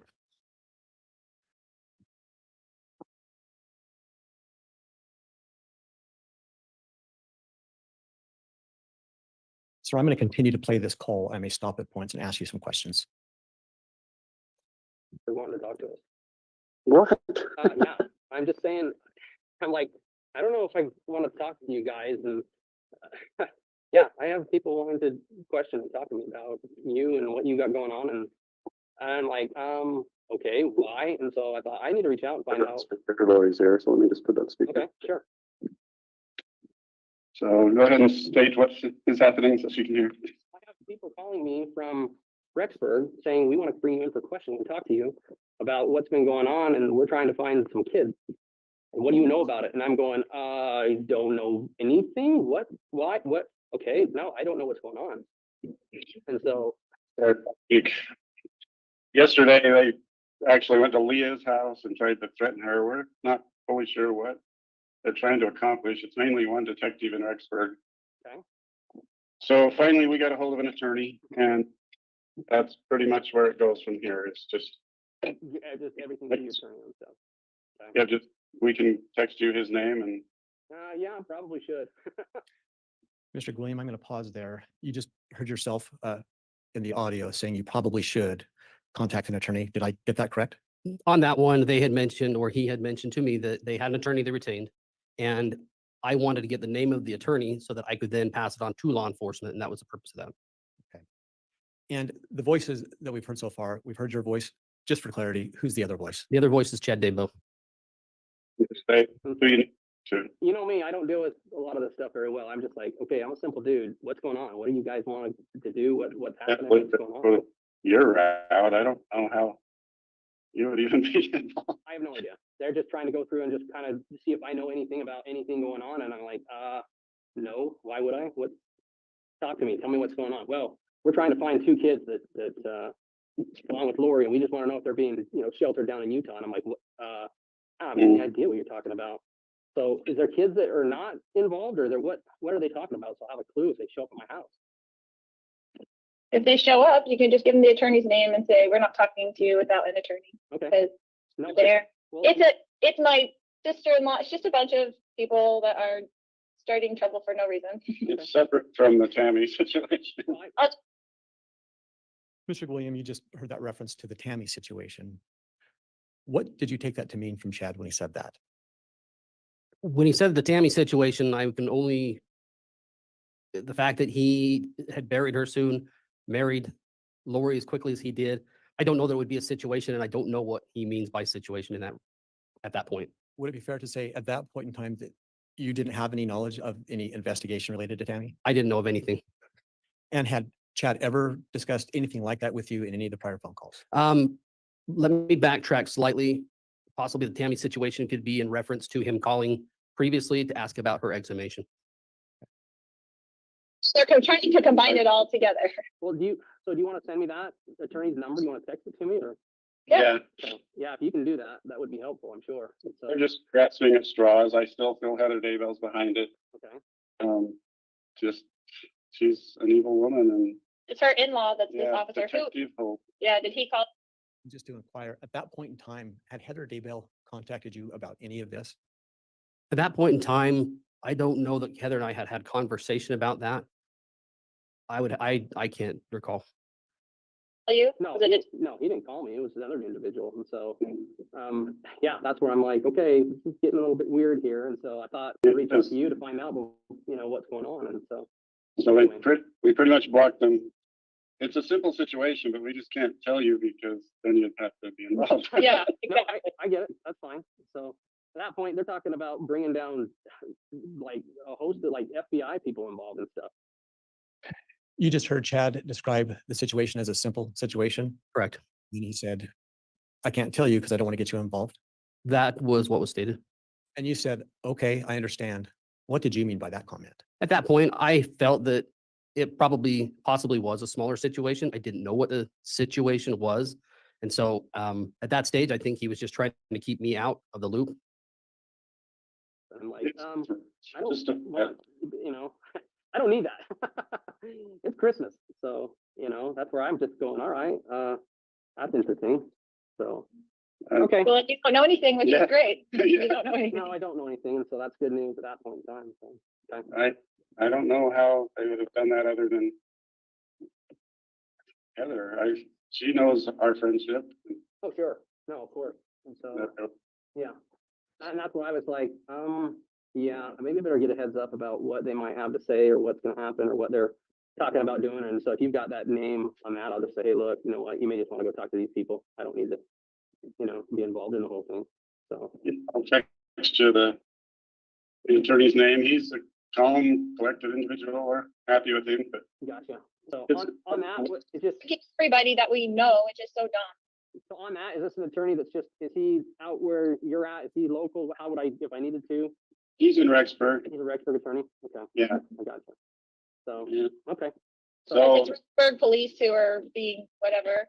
yeah, they've It's gone, Heather's in-law right. is this detective that's bugging everybody. So They seem to think that there's stuff that's being hidden and that they're wanting to try to get to the bottom of what's being hidden. And I'm like, I don't know what you guys are talking about. It kind of catches you off guard when you have them call you up and start chatting with you. And you're going, okay, I don't know anything about this stuff here. And so, yeah. This is a different issue that doesn't involve any Douglases. Okay. Well, with that being the case, that's fine. I just thought, That you're being bothered. no, Or it's sorry, fine. being bothered. I think they're just trying to, Just to be clear, Mr. Gwilliam, who are the Douglases that are being referenced? that would be in reference to my wife's family. We all lived within a close proximity to each other. Is Douglas your wife and Tammy's maiden name? Yes, it is. Just go down every possible route and road that they can, I suppose. So, And so if they happen to bother Ron and Phyllis or anybody, just the same attorney. okay. Well, if you give me that information, that would be helpful with regards to that. So. that Yep, way- I'll text it to. Bartholic, Sean Bartholic. Yeah, it's a is his weird name. name. What, Sean, what? Barth? Bartholic. Oh, Bartholic. Okay.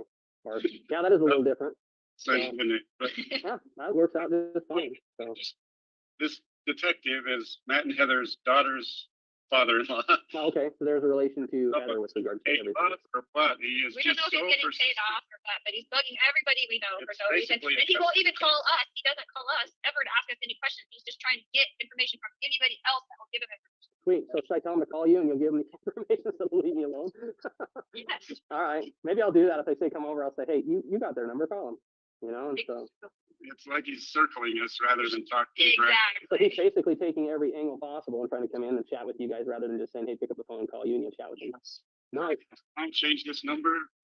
What? And Garth gave him my number 3 weeks They've ago. had the numbers. Oh, no kidding. Well, And he just won't call me. I'll just tell him, pick up the phone and call the guy. Hello. It's not that hard. You know, reach out and touch someone. So I'll probably just start with the attorney's I'll number. just say, at this here, you point. know what, go talk to Mark or whatever you are at. And so anyway, so You can say that. You can say that, we've been instructed by our family attorney to not speak to any police, and here's his number. You can contact him. And that he can cover the whole entire event. okay. Jason, at that point, from your perspective, did you see any need not to talk to police? I did not see a need for them not to communicate with the police. Did you personally have any concerns if the police were going to interact with you about this issue? No. We heard the name Ron and Phyllis. Who is that? Ron and Phyllis are Chad and I's in-laws. Mm-hmm. No, that's fine. So you guys, By our family attorney. This is his name, so here you go. okay. Well, no, that's fine. That's what I'll do at that point. Just to all your family. And then I'll just turn around and say, by the way, if you want to just pick up the phone and call him, why don't you? So Right. anyway, that's, That's what I told him. oh, did he? Oh, so are the kids, what are their plans for Christmas then? Are they just gonna be hunkered down? Are they back in Rexburg at home? Emma's gonna stay. Garth and Leah are gonna go on a little vacation. Okay. Are they, At that point in time, Mr. Gwilliam, when you said, are the kids going to be back in Rexburg, which kids were you referring to? I was referring to my nieces and nephews, Chad's children. At that point in time, did you have any information or ideas where JD and Tylee were? I had no idea. Did you have any information at that point about where Chad and Lori were? I did. Did it come from Chad? I don't recall who it came from, whether it was through him or through his children. I don't recall. going before, we were talking, I do that trip every year that I take the kids on. Right. That I just get away beforehand. And I actually thought about going up to the hardware ranch. I was gonna call Garth and say, hey, everybody else is married. Why don't you come go to the hardware ranch and have a square or something with us? I think they're gonna leave the 23rd, so Oh, okay. That would put him, then Well- Seth's gonna head out to, I think Garth's actually going down this weekend to I talk. did hear he was coming down. He was gonna be down. They didn't make it last weekend. I guess it snowed quite a bit or I don't know what Yeah. happened. I don't want to drive the mile past in a snowstorm either, so, Or, yeah. so anyway, in terms of Tammy's autopsy or whatever, I did talk to, you probably heard from Ron how that went. Yeah, I did. Well, I didn't. Samantha did, and I haven't been home to get a chance to chat with her about it all yet, and so, One day last Wednesday, a week ago, I haven't heard a thing. oh, no That's just kidding. because I have not heard a thing. If Lori and I didn't hear through relatives, we would have no idea. No, and that surprised me, because someone had said, hey, go check out the cemetery, and I'm going, okay, why? I don't go to the cemetery. I'm not the former Chad Daybell, the guy that digs up. And so I go over and I'm like, where's the grass? Of course, Samantha at that point, okay, what's going on? I don't know. I don't know. So when we talked to you last week, I hadn't heard anything, and then a couple days later, people are going, hey, there's stuff going on around here. You may want to go take a look. Okay, that'd be good to know. So anyway, yeah. What do you got planned for Christmas then? Anything good? Did I lose you? Oh, are you there? Hello? Oh, there you are. I say, as far as Christmas goes, what do you got planned then on that? We're gonna stay where we're at for now. I think it's breaking up on me. What was that? We're not going I'm not going to Idaho. No, you don't want to go to Idaho, so that's for sure. He's going to be hanging out doing I'm just curious to know how Mele Kaliki Maka Hawaiian Christmas works out. So I guess I'm just jealous more than anything else. So anyway, did I lose you? Think I lost you. I lost you. Mr. Gwilliam, I'm just, again, having listened to the full audio, is there any reason for you to think that the audio was altered in any way? I don't believe it was. You could capture the full conversation. Yes, sir. What did you mean when you told Chad, you don't want to go to Idaho? What was your reference about that? He had informed me that basically he didn't want to have to talk to cops face to face. He'd rather just them call. And so I just making small talk at that point. At that point in time, or any time subsequent to that, I'm sorry, did you ever talk to Chad again? That was the last communication Chad and I ever had. Ever had? There's Yeah. no other communication. Why is that? Couldn't tell you. Did you make efforts to reach out? There was another time after the first of the year that I made an effort to make a phone call and it was unsuccessful. The number that you called, was that the same phone number that you had been calling for this call, for example? Yes, When you say unsuccessful, did nobody answer? Were there voicemails? I mean, I couldn't testify to, I can't recall. just didn't contact them. Right. Do you ever recall any follow-up missed calls back from Chad to your phone, any emails, any text messages? No. And at some point, did you learn where JJ and Tylee had been found? I did. Your Honor, I have no further questions. And for the record, I have State's Exhibit 308 as played. I'd like to give back to the marshal. All right, thank you, Mr. Wixom.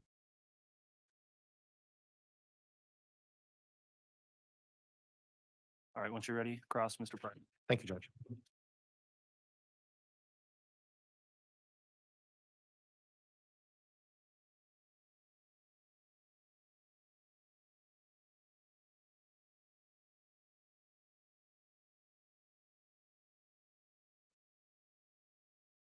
Morning, Mr. Gwilliam. Morning, Mr. Pryor. Mr. Gwilliam, you had mentioned that you were a close brother-in-law with Chad from approximately 1997 to 2015. You recall that? Yes, I do. Okay. And during that time, were both of you, well, let me rephrase that, Judge. During that time, both of you were involved in your LDS faith in Springville, Utah. Would that be fair? Chad and I attended the same ward. Yes. Okay. And that's what I was getting at. Yes. And as far as your participation in that ward, did either of you hold any positions of authority or deference in that ward during that time? Yes.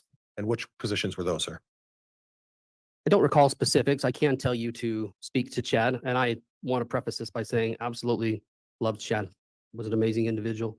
He served as a counselor in our bishopric as well as a president of the Elders Quorum, which is an organization group of men. Okay. So he held a bit of a prominent position within the church from 97 to 2015. I would say at various times throughout that, yes, not all at the same time. And during the same time, he was writing these books that you expressed some concern about, correct? He was starting to write the books at that time frame. Well, 2006, he started writing the books is what you recall. Is that correct? I would say yes, And he was writing those throughout 2015. Is that correct? he was. Okay.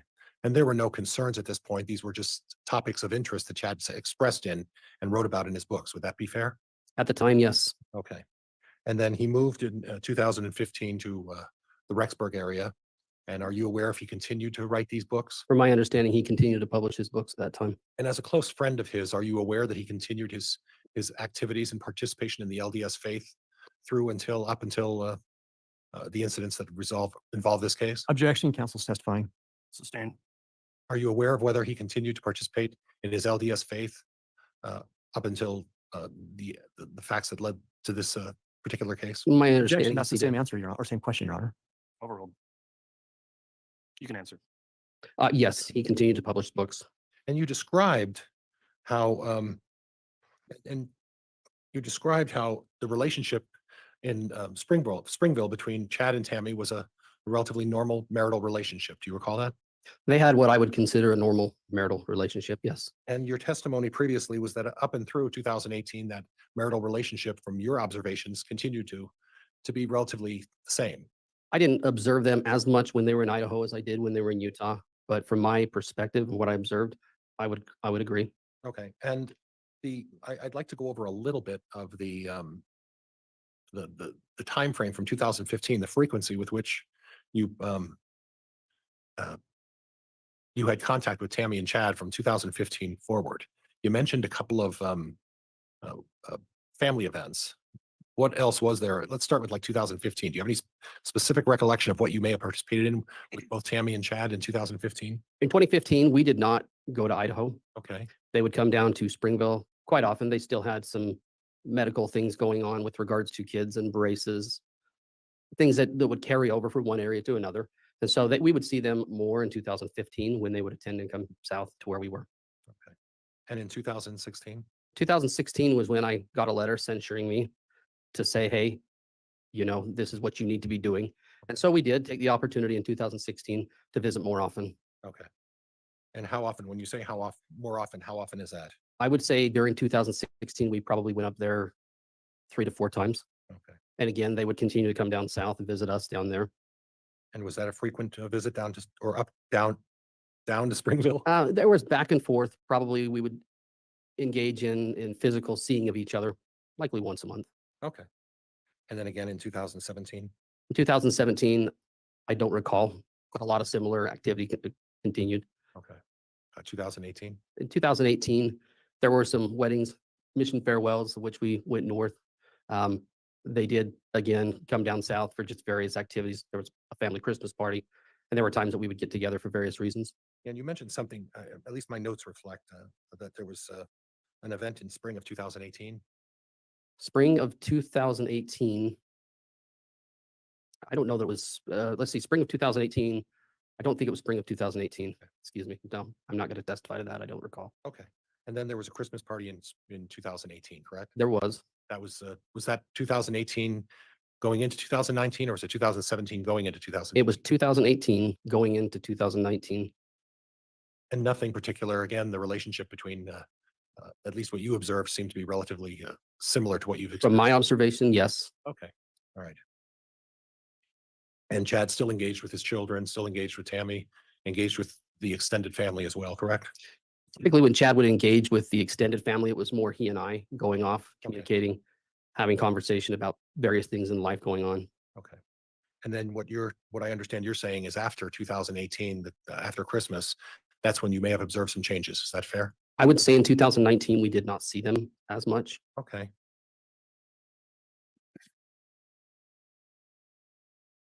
But to your knowledge, Chad continued to publish his books. To the best of my knowledge, he continued with his book company. And when we talk about, and were you aware about what Tammy's involvement was in regards to the publishing company? I knew what she was involved in when she was in Springville. Okay. You didn't have an occasion to delve into how she participated or what her participation was in the publishing company. Is that right? Not when they were in Idaho. I just didn't observe that. Okay.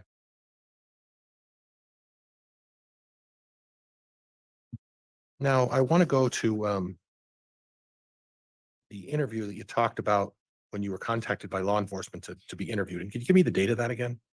Which time? The time when I went initially?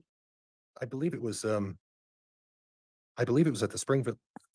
Was at the Springville Police Department around December 18th. That sounds accurate. Okay. Do you recall who was there for that? Again, I can testify to agencies. I can't tell you individual people. Okay. Did those agencies, when you were there, identify who they were? They did. Okay. And which agencies? The agencies that I recall would have been FBI, Okay. Springville Police Department, because they were hosting. There were individuals from Rexburg, meaning I don't know if it was police department or Madison County, and there were Fremont County representatives. Okay. And when you say representatives, were those all police officers? From my recollection, I believe they were all police officers. Okay. No one represented themselves as anything other than a police officer at that time? At that time, it was represented as law enforcement. Okay. I'm going to have you look to my left, and the gentleman sitting at the seat with the red tie, do you recognize him? I do. And he was there at that time for the interview. Objection is to relevance, Your Honor. Overruled. He was there at that time during the interview of you as well, correct? I couldn't recall whether he was there or not.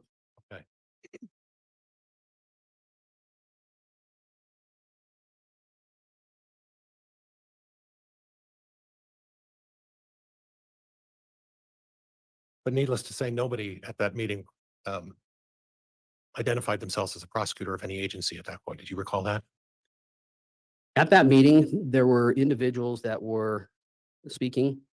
At that point, they did not represent whether they were law enforcement, whether the only one that stood out that seemed different to me was an individual that claimed to be with FBI. And I thought that was different just because you don't normally deal with the FBI. Okay. Now, during the call that you recorded, I heard reference to a family attorney.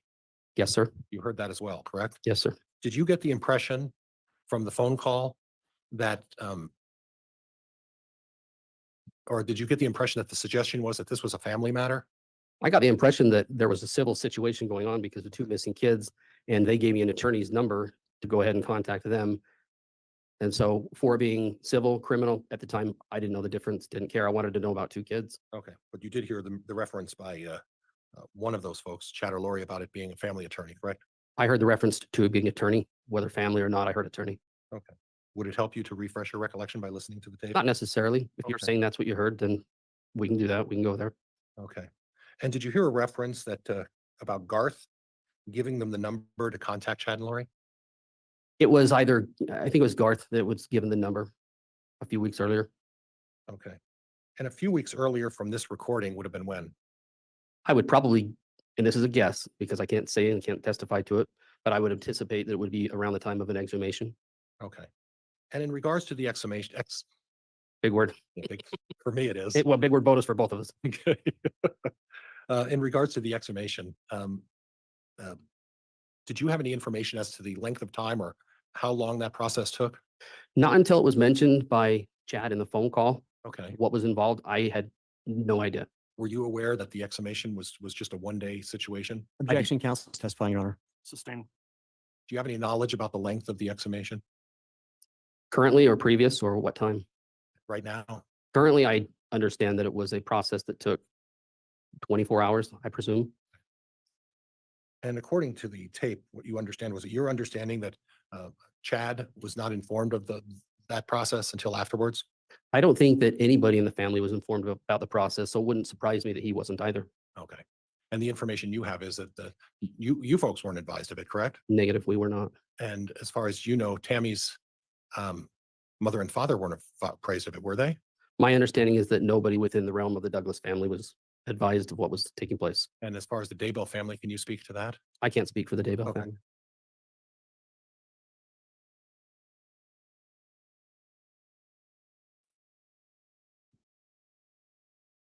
There was some mention of detective who laid at Daybell. Do you recall hearing that on tape? There was Chad identified him if you listened closely enough, Detective Hope. Detective Hope? Yes, sir. Thank you.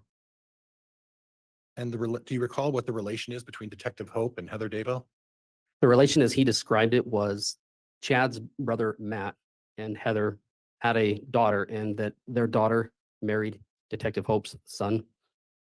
Little convoluted, little long way around to get to the relationship there. That's my understanding. Well, it's not unusual. And as an example, Springville, Utah is a very tight knit, you know what I'm saying? I know where you're going. Yes. Very tight knit community, Sure. very deeply faith LDS community. I would say that it is. Okay. And in regards to Rexburg, St. Anthony, Salem, same thing, very, very tight knit community. My understanding is that they're very similar communities. Yes. Right. And it's not unusual to have extended relatives and that everybody, for lack of a better word, everybody knows everybody else. There are a lot of people that talk in smaller towns. I would agree with you on that. Okay. Okay. Now, at the time, Chad made a comment, it's a simple situation. Do you recall him saying that on the tape? It's on the tape. Okay. And that discussion of a simple situation, what did you take that to mean? I'll be honest, I don't know what he meant by a simple situation at that time. Could it have been that he was merely reflecting that they had a family law attorney and that the family law attorney was going to take care of the simple situation? I think it could have been any number of things at that point in time. There was a lot going on, a lot of moving parts, and a lot of information starting to come out that didn't make a lot of sense. Okay. There was also some mention of an officer allegedly harassing Leah. Did you hear that? Yes, it sounds to me like there was an officer that may have been communicating with her or in his terms, harassing her. I don't know what that was about. And Leah is who? Leah would be Chad's third child, second daughter. And Leah lived where? At that time, my understanding is she would have lived up in Idaho.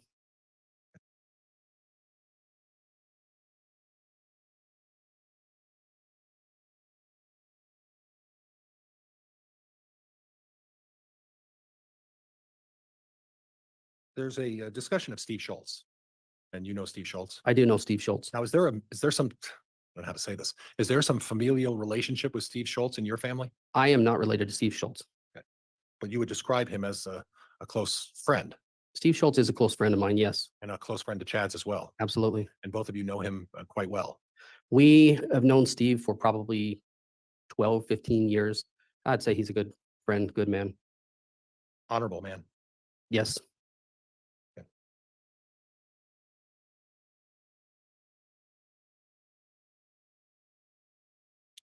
The time that you came up to Rexburg for the visit, you recall talking about that with the prosecuting attorney? Which visit are you referencing? The one where I think it was shortly after 2015, where you came up and were looking around and Chad took you over to It would have been in 2016. I'm yeah. sorry, 2016.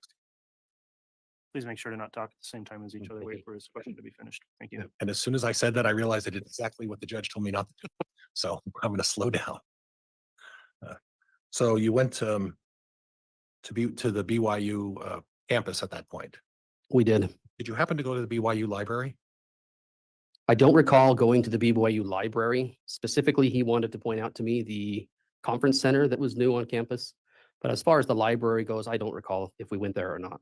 Did you have any knowledge as to whether Chad made it an occasion to go to the BYU library on a regular basis? I don't know what his habits were with that. Okay.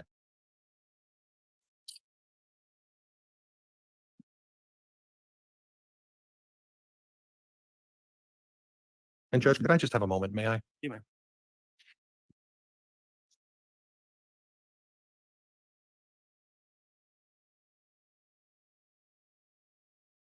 And at the time when you showed up to see Chad at Tammy's passing, you went there obviously with Mr. Schultz, correct? I did. And at that point, Chad had indicated to you that he was all cried out. Is that right? That was the expression, or as close to the expression that he used with me that I can recall. Okay. And when he did the family prayer, was it your understanding that he wanted to cry, he just wasn't crying? I wasn't sure what he was doing at that moment. It Okay. didn't seem as conventional as I thought from my perspective. Have you read any of his books? I've had occasion to read a few of his books, yes. And do you understand those books to be fiction or nonfiction? When I first read them, my understanding is that they were stories that he had just made up. I later come to understand, and he told me that these were based on events that were to occur, With some literary license, correct? likely. Embellishment in any event, correct? Mm. I would presume so under the circumstances. So if when you read his books initially, you felt that they were just nonfiction, correct? It's a simple reading, yeah. And then you discovered that he has a pattern when he writes books. He draws from personal experiences, correct? He has a tendency to draw from personal experiences, bring personal characters into based on people that he knows and or has an interaction with.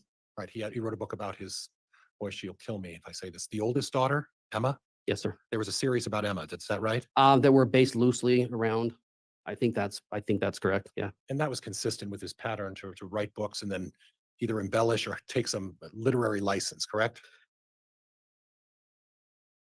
I would think that at first he wanted that to be the case, but as he explained to me, these are things that are going to be occurring and that will happen. I would say the literary licenses would come with who the characters are, right, and what the character development, maybe. Okay. I don't know for sure. And on this issue, you talked a little bit about visions and some of these events that took place.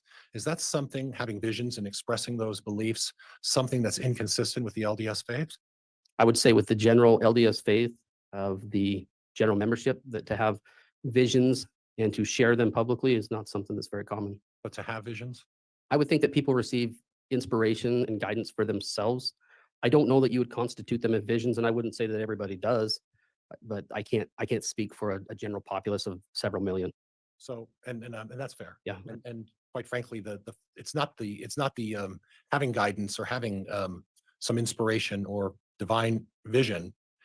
What you have issue with, if I understand, is the expressing and telling people about those respective visions. Is that fair? I would say that most people don't have expressive visions. I would think that that's not really the case. I would think that people have general inspiration with regards to their lives and what they might do, but probably not express them as much. Okay. And I can't speak for what everybody does. I don't know. And to recoup a little bit, when you talk about Chad's books, when he's talking about individual characters, that's where you see him embellishing or taking literary license. Would that be fair? I wouldn't say embellishing so much as literary license in that you're going to change their name. You can't use somebody's specific name necessarily. Change their name, put them in a character position of whatever. And maybe for purposes of trying to sell the books, maybe flavor the stories a little bit so that they're a little more marketable, correct? I can't speak to what he does. I did talk with him about his books often, and in cases of where it was at, he would finally tell me, no, these are how things are going to go. This is what's going to happen. These are how the characters are going to be. It was, I don't know. I don't know what his end result was with it other than sell books. Sure. But in terms of the predictions and the visions, that was him where he had a faith and belief in that, correct? I think he did. I Okay, think he but in felt that terms, was a direct, sorry, no, I interrupted you. you're good. But in terms of the actual individual characters, that's where you could expand on things and make it more marketable, correct? If you're going public with something like that, possibly. Okay, all right. Judge, that's all I have. Thank you. All right, thank you, Mr. Pryor. Redirect, Mr. Wixom. Thank you.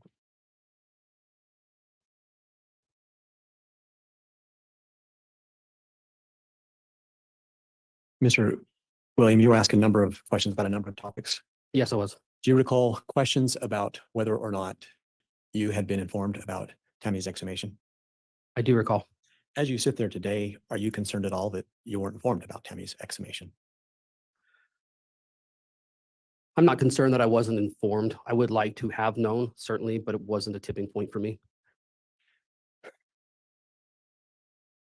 You were asked some questions about who was present at various law enforcement interviews that you've had. Yes, And if I heard you correctly, you don't remember any names.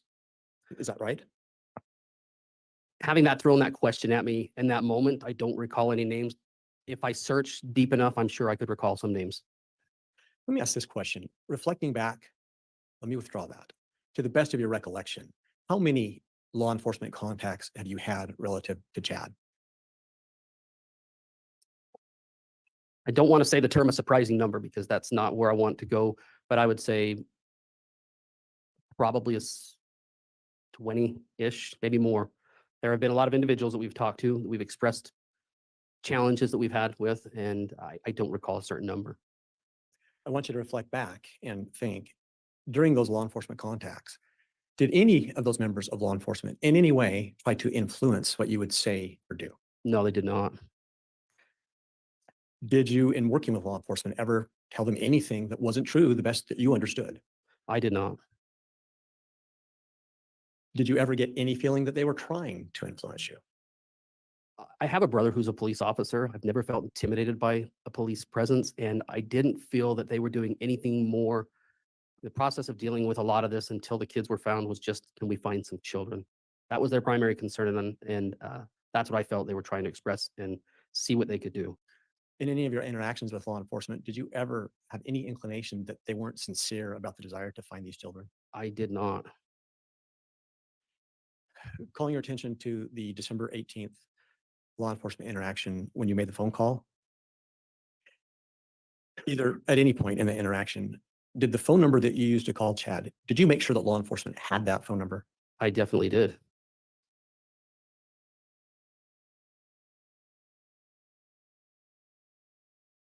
You were asked a lot of questions about Chad's book publishing. Correct. From 2015, 2014 forward, did you have any concerns about his book publishing and how they might be influencing Chad? On his book publishing or authors he published? Or Any part of his book publishing that may have influenced Chad, or concerns if you had those? I was concerned with one particular author that he really seemed to push a little more, but That might be it. You were asked about potential embellishment. I do want to draw your attention back to the La Jolla, California and Flaming Gorge incidents we talked about earlier. Yes, I think you explained that originally they were experiences. At some point, Chad explained them to you as a near-death experience. correct. Was there some point that Chad began talking about or teaching near-death experiences? I would say yes. About when was that? I would say probably around the time frame that he moved from Utah to Idaho, that became more of a focus in talking about and dealing with near-death experiences, and had a couple of authors that had similar views. Did that cause you any concern? Initially, no, because I was fascinated a bit with that. But over time, as I thought and reflected on it, it became a little bit more of a concern because of the consistency and frequency and the number of people within the group that were still having those particular experiences. Why were you concerned in that regard? I was concerned because it just seemed like it was almost to an unhealthy level. What do you mean by unhealthy? It became a focus of sorts, that and primarily that.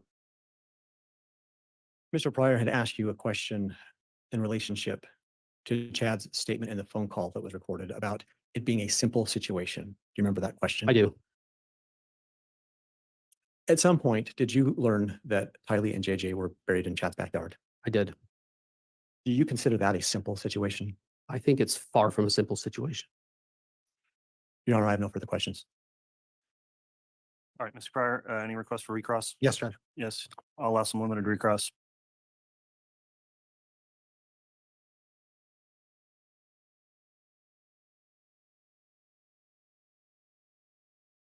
On the recording, again, we talked about the simple situation.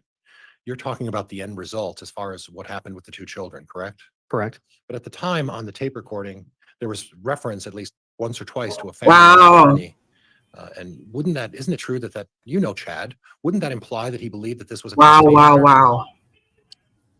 I don't know what he implied by simple situation. I can't speak for what his intention behind that was. He did give me an attorney's number.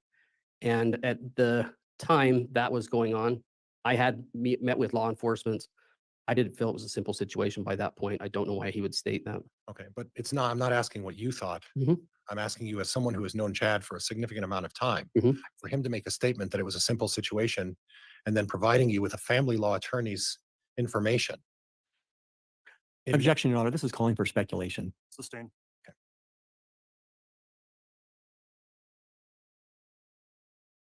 The prosecutor brought up on the number of people that were at that December 18th meeting. Do you physically recognize the prosecutor at the end of the table closest to me? Asked and answered. Objection, Your Honor. Sustained. Nothing else, Judge. Thank you. All right, thank you. That will conclude the testimony then of Mr. Gwilliam. As I mentioned previously, not subject to the exclusionary order, so he can go ahead and step down. That concludes your testimony. I don't know if he'll be recalled or under subpoena. If there's anything anyone wants to tell him regarding a subpoena, you can do that. Otherwise, we'll just move on to the next witness. Your Honor, at this time, the state doesn't have an intention, but he's excluded from the exclusion order, so we don't have any concerns with releasing him from the subpoena today. All right. Mr. Pryor, is he under subpoena on the defense? Judge, he's not under subpoena. And Judge, I apologize. I was distracted. Did the state say that they're going to keep him available? At this point, we'll release him, but No I'm objection, waiving Judge. the right to perhaps call him later.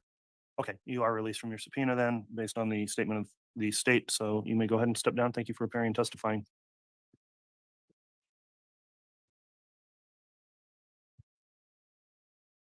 Who's going to be calling the next witness? The state will call Samantha Gwilliam. Very well. Is that you, Ms. Blake? Yes, Your Honor. I mean, what the hell are these people supposed to say? Solemnly swear or affirm the testimony. Yeah, you know what? We knew he had man tits the whole time, but we didn't care till he started killing people. Then, yeah. It's all a fucking humongous problem. Okay? Shit. All right, thank you. All right, on this witness. Nobody again, thought he was no fucking exclusionary order good-looking or applying here. worth So, a Ms. Blake, if you'd shit. like to inquire on direct, you may. Thank you, Your Ever. Honor. Would you please state your name for the record and spell it? My name is Samantha Gwilliam, SAMANTHA GWILLIAM. Miss Gwilliam, are you related to Tammy Daybell? Yes, I am. How are you related to her? She's my sister. And do you know Chad Daybell? Yes, I do. How did you know him? He was married to her. Ms. Gwilliam, do you recall sometime around the end of 2019 being contacted by law enforcement in relation to a pet cemetery? Yes, Had you been to Tammy's house in Idaho? yes, I had. How many locations did she live at in Idaho? Just the one. Had you seen the property? Yes, I had. Your Honor, we had previously stipulated to some photos that were taken of the Daybell property. And I have what's been marked as States Exhibit 23A and also States Exhibit 23F. I have a copy for counsel, one for the record, and a courtesy copy for Your Honor of each of those. All right, I'll take a look.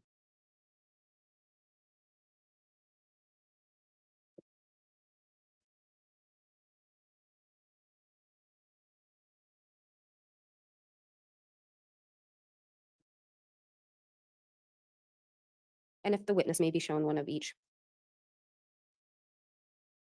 I ended up with two 23Fs. I think the witness. I have the same. as Yeah, well. let's try to sort these out. Okay, thank you. Okay, thank you. Ms. Gwilliam, do you recognize what's in those photos? Yes, I do. And Your Honor, based on the fact that these were stipulated, the state would move for the admission of 23A and 23F. Any objection? No, Judge, these were stipulated to, and there's no objection. Very well. So both 23A and 23F are now admitted. Your Honor, may I publish States Exhibit 23A first? You may.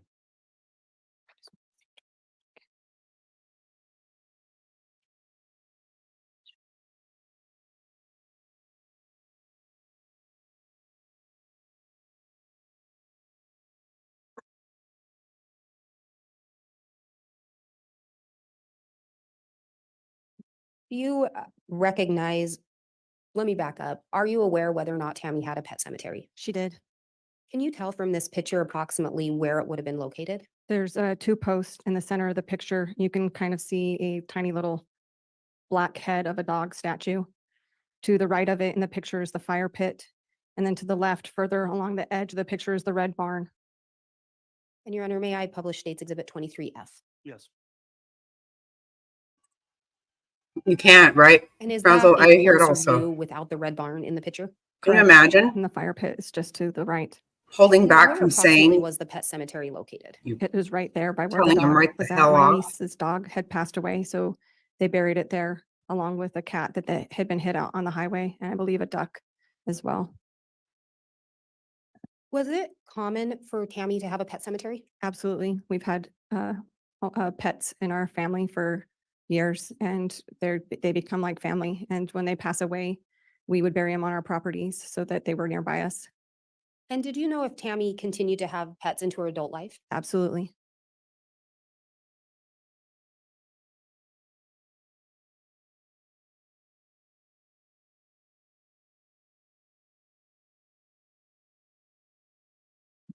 Your Honor, I have what's been marked as States Exhibit 298 now.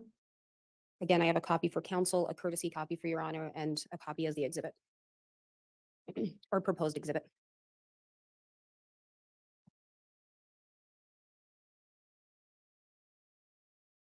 May I have the witness shown a copy? Yes, you may. Ms. Gwilliam, do you recognize who's in this photo? Yes, I do. Do you know approximately when this photo was taken? In 2015-ish, it was a family picture. One of our neighbors took family pictures of the Daybells. Does this appear to be a close-up from one of the family photos? Yes, it is. Your Honor, I would move for admission of States Exhibit 298. No objection. Very well. Exhibit 298 is admitted. Permission to publish, please. May publish.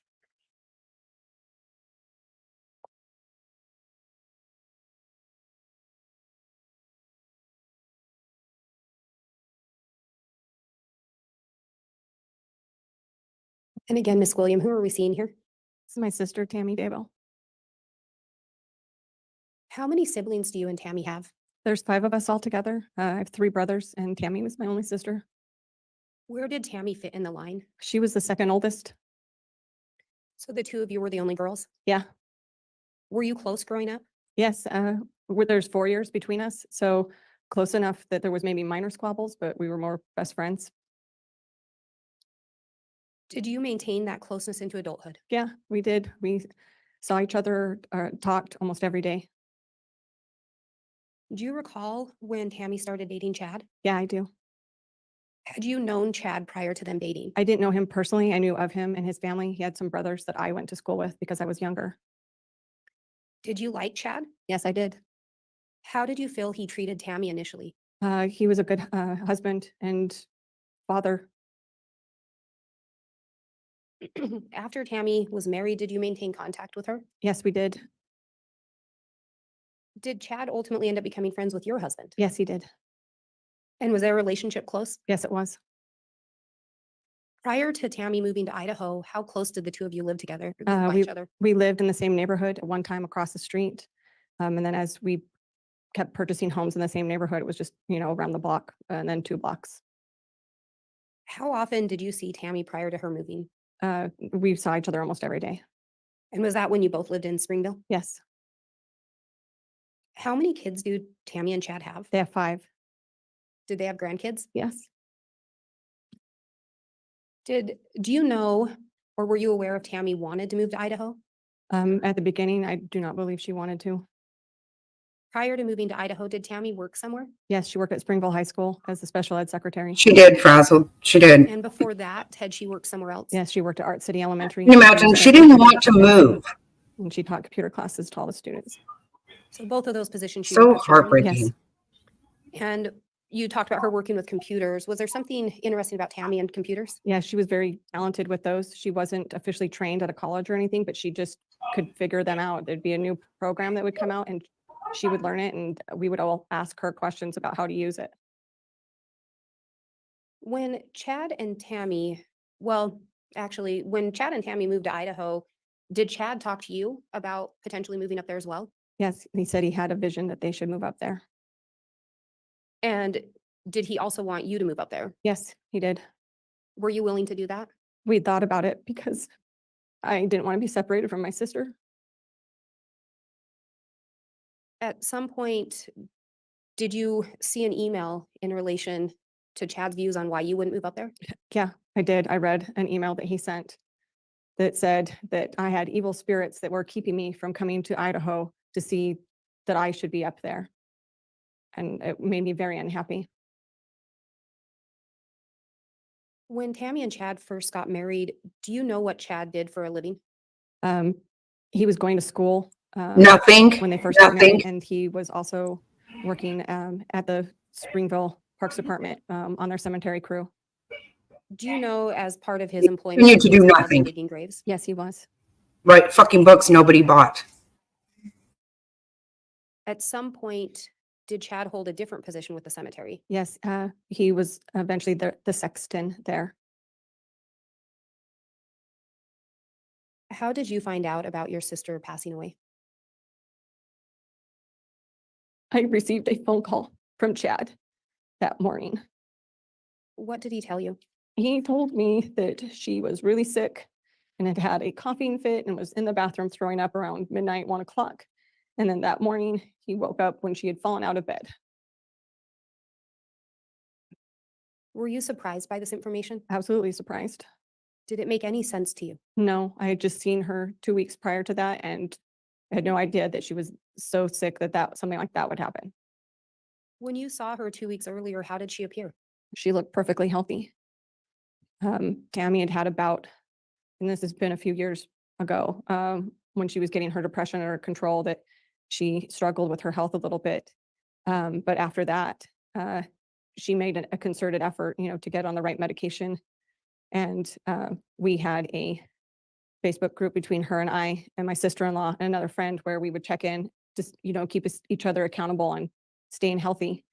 So because of the struggles she had with that and us trying to keep each other accountable, that whenever I did see Tammy, I would do just a visual check. Not that I was, just like I would do with my own children when I see them, like any mom would. Are you okay? What did, visual checks. She looked great. Did you end up learning if she was participating in any activities? Yeah, she was taking a clogging class. She was doing Zumba, and she was prepping to run a 5K. And outside of just her physical appearance, how did she seem mentally? She was really happy. We had a great visit. Do you recall her also performing some kind of a routine? Yes, it was her and I and my parents were visiting at their house, and we did a mini talent show as middle-aged women for our parents. She did her clogging and I showed them some of my stage combat because I was currently doing theater classes. And as you were watching her perform the routine, did she seem short of breath? No, Any indication she was having any medical issues? no. The only thing that she had complained about was her wrist. She had had some injury with it and she was taking medication. The doctor had prescribed her for it. And then my mom commented that it had been something that she had been on previously too.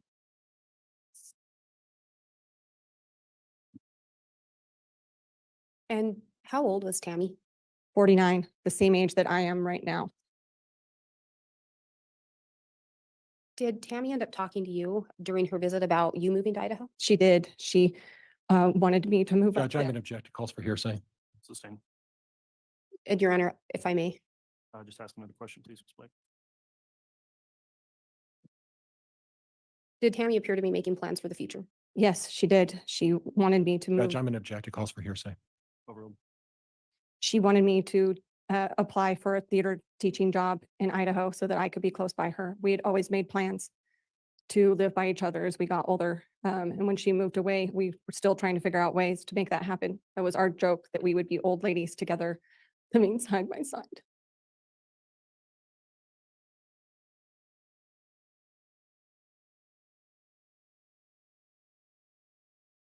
Having grown up with Tammy, would she go to the doctor? Yes, she would.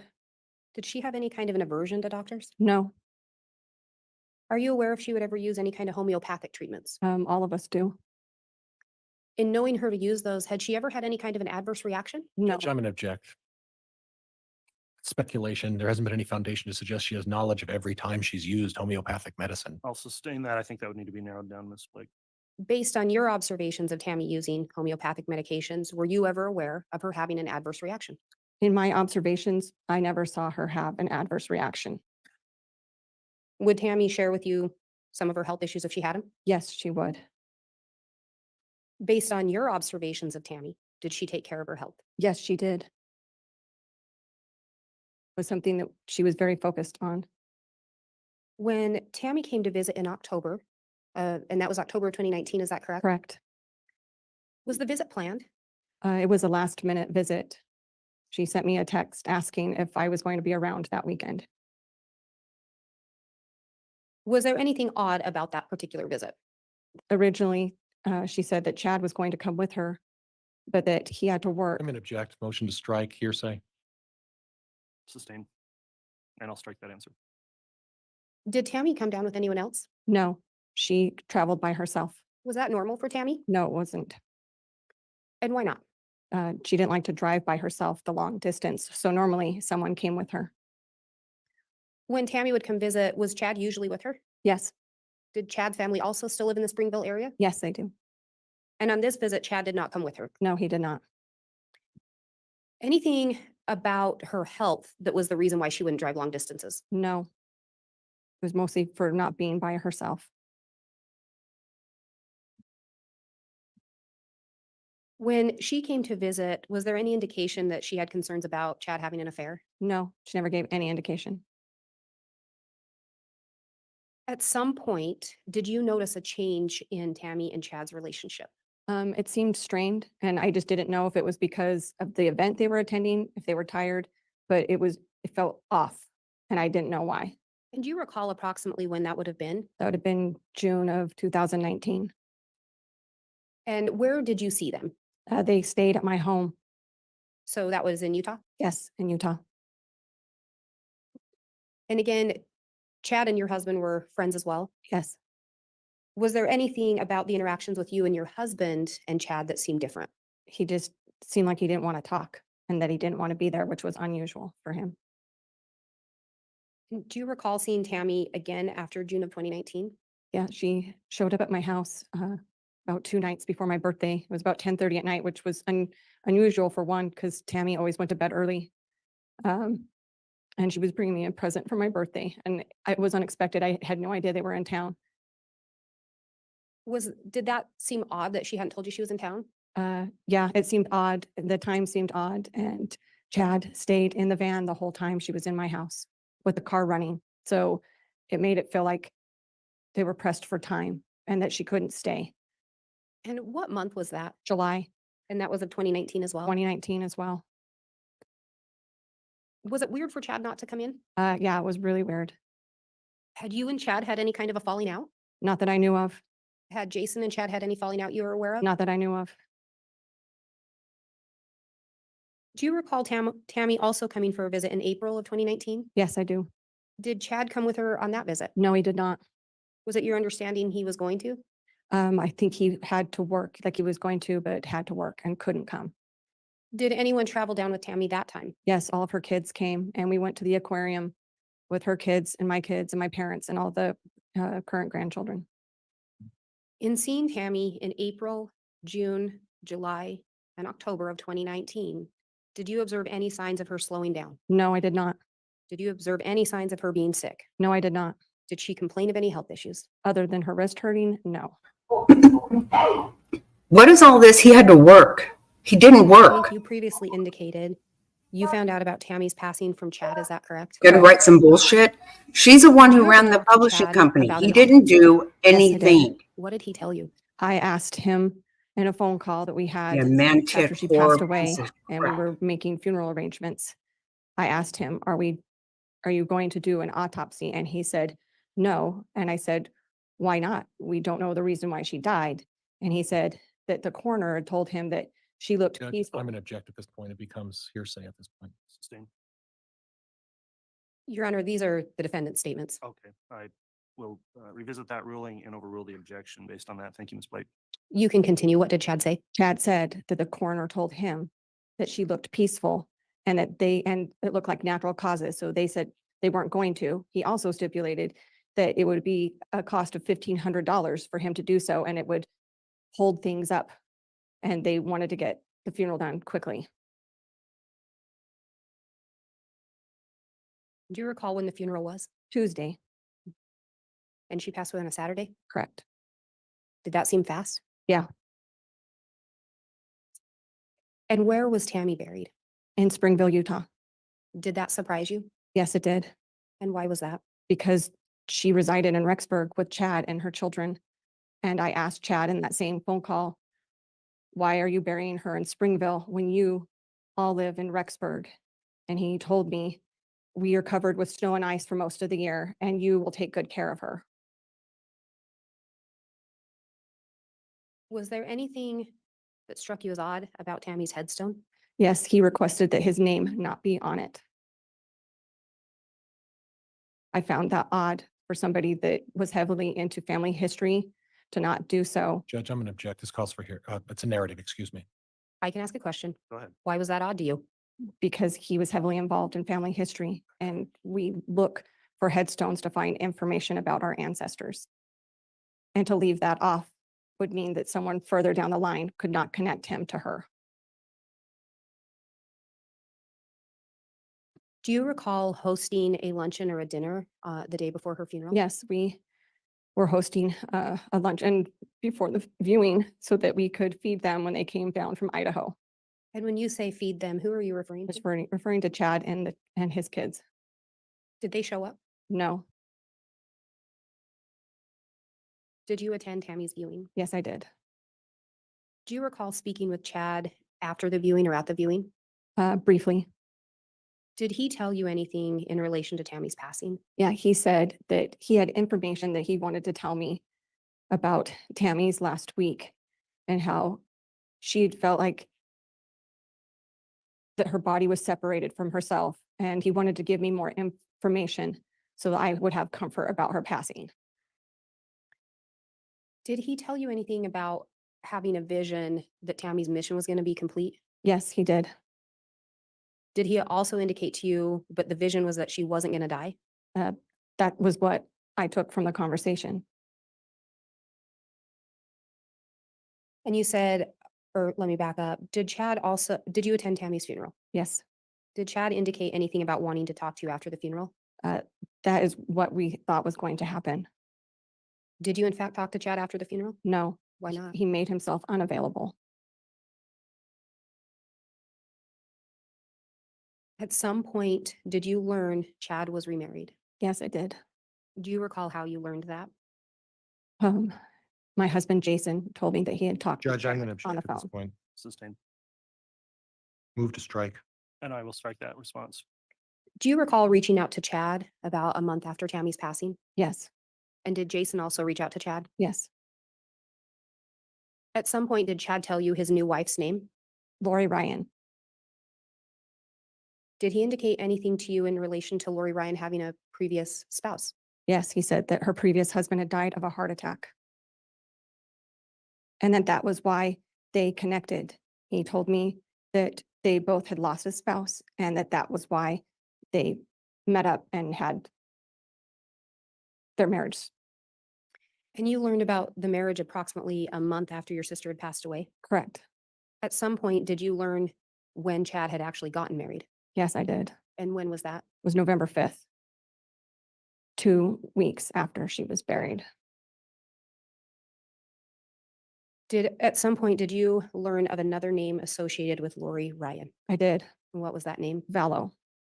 And did you learn of some other names associated with Lori Vallow?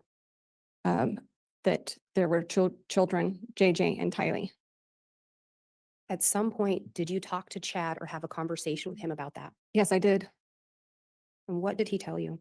I asked him in a phone call, please tell me about this woman that you've replaced my sister with. And I asked him questions about her name because what we found out was different than what he told us. And he said, well, she had a complicated past and was trying to move on from it. And that's why they had told us the name that they had. Judge, could we have some foundation as to when this phone call supposedly took place? It took place December 13th. And was that of 2019? Correct. Did you know where Chad was at that time? I think he was in Hawaii. At that same time, do you recall Chad telling you something about Tammy visiting him? Yes, What did he tell you? because I was questioning him about this marriage. He asserted to me in this very, spiritual like tone that, Samantha, I am telling you now that when I was at the cemetery, Tammy showed herself to me and said that I should move on. And I responded with, when most women say that to their husband, it's in 2 years from now, not 2 weeks after I'm dead. Judge, argumentative. Did you ask Chad about whether or not Lori had any minor children? I did. What did he end up telling you? He told me that she had some adopted children, foster children, and older children. And I asked him, so when Mark comes home from his mission, will you be raising kids together? Because I was trying to figure out what adopted or foster children meant. And he said, no, we will be empty nesters. So I took that to mean that there were no young children.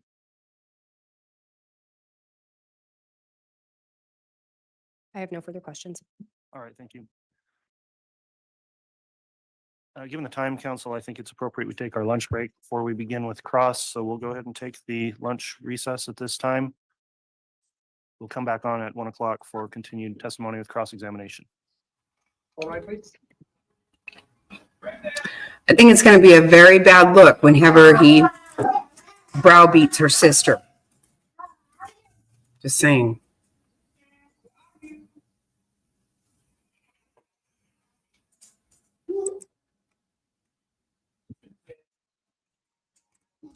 I know Tets McGee is back.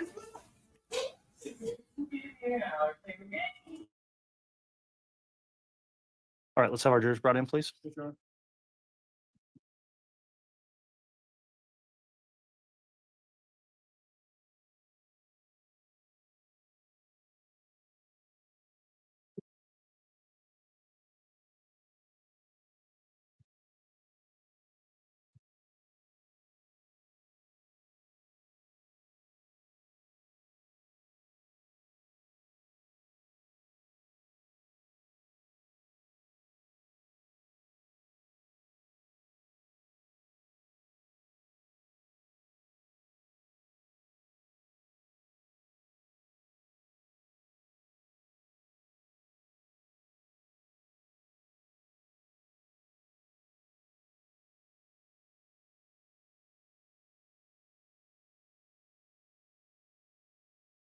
All right, please.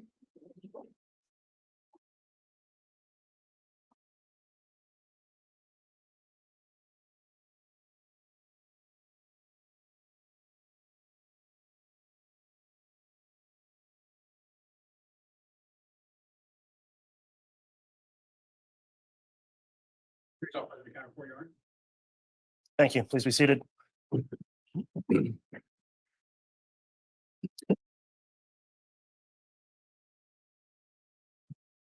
All right, we concluded our lunch break. We're back on the record on CR 22-21-1623, State of Idaho versus Chad Daybell. When we left, the state had just finished direct examination of Samantha Gwilliam. Defense now going to have cross. So if the witness would please take the chair here, we'll go ahead and commence with the cross examination.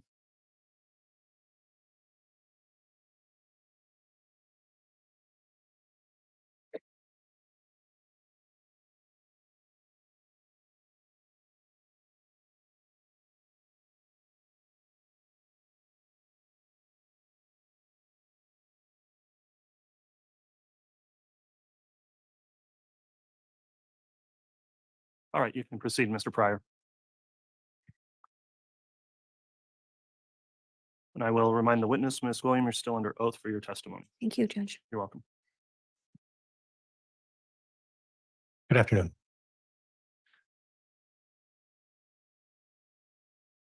Ms. Gwilliam, do you have a recollection of how many times you've been interviewed as part of this investigation? I don't know the exact amount. I've never counted. Okay. Is it more than 5? Probably just sometimes it's just phone calls or a text asking questions. And I what don't know if that counts. Sorry, I just didn't know if that counts. what I would like to count are actually in-person interviews is what I would like to refer to. A handful. I don't know like the exact amount, but with trial prep. Excluding the trial prep today, because I assume you spoke with the prosecuting attorneys Yes. before you testified today. And isn't it true? You probably spoke to them over the lunch hour as well shortly. No, I tried to keep myself apart from everybody at lunch because I'm still under oath. So Okay. All right. And the locations of those interviews varied. Is that true? yes, On one occasion, on June 4th of 2020, one of those interviews was in your home. Is that right? correct. And present at one of those interviews was, do you recall which officer of agency? I honestly, since we've dealt with so many of them, I don't recollect which agency came, if it was Fremont or Madison, or I'm not exactly sure who belongs to which department at this point. I'll be frank. Okay. And then generally during those interviews, was your husband present? Yes, And generally during those interviews, other than your husband, would it involve maybe 1 or 2 or 3 other people interviewing you? occasionally, yes. Okay. And on June 4th of 2020, you had an occasion to be interviewed by a number of officers, and you don't specifically recall which ones, though. Is that right? I want to say, I'm gonna be honest, I don't remember who it was that I talked to. You remember the name Officer Hermosillo, Yes, Officer Ball? yes. Does that refresh your Yeah, that sounds about right. Does that refresh your recollection of who Yes. interviewed you? And I think maybe Bruce Mattingly was there. And then is it possible as well that Mr. Wood was there for that interview Yes, as he well? was in my front room. Okay, so when he was Hold in, on a sec. Ms. William, Yes. please wait till the question's done before you answer. I can do that. Excuse me. We need to talk only one at a time for the record, so please try to do that. Thank you. Okay. and once again, Judge, I did it as well, so I think I was baiting her on in some way. So, and during that interview with Officer Hermosillo and Prosecutor Wood was there as well, correct? Correct. And at the time, there were just a handful of you there, correct? 3 or 4 of you? I believe so. Okay. And your husband was there as well, correct? Correct. Did he actually sit there with you during the interview? Yes, he did. So he would have been able to identify everybody who was there during that interview. Is that correct? Objection, Your Honor, calls for speculation. Sustained. Were the people who were there for that interview, as far as from your perception, all in plain sight of the other folks who were there for the interview? Oh my Your Honor, God. approach. Wow. Oh my God.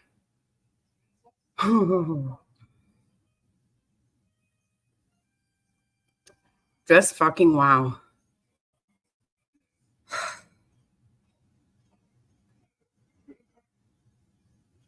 Oh my God. I can't believe he's doing this.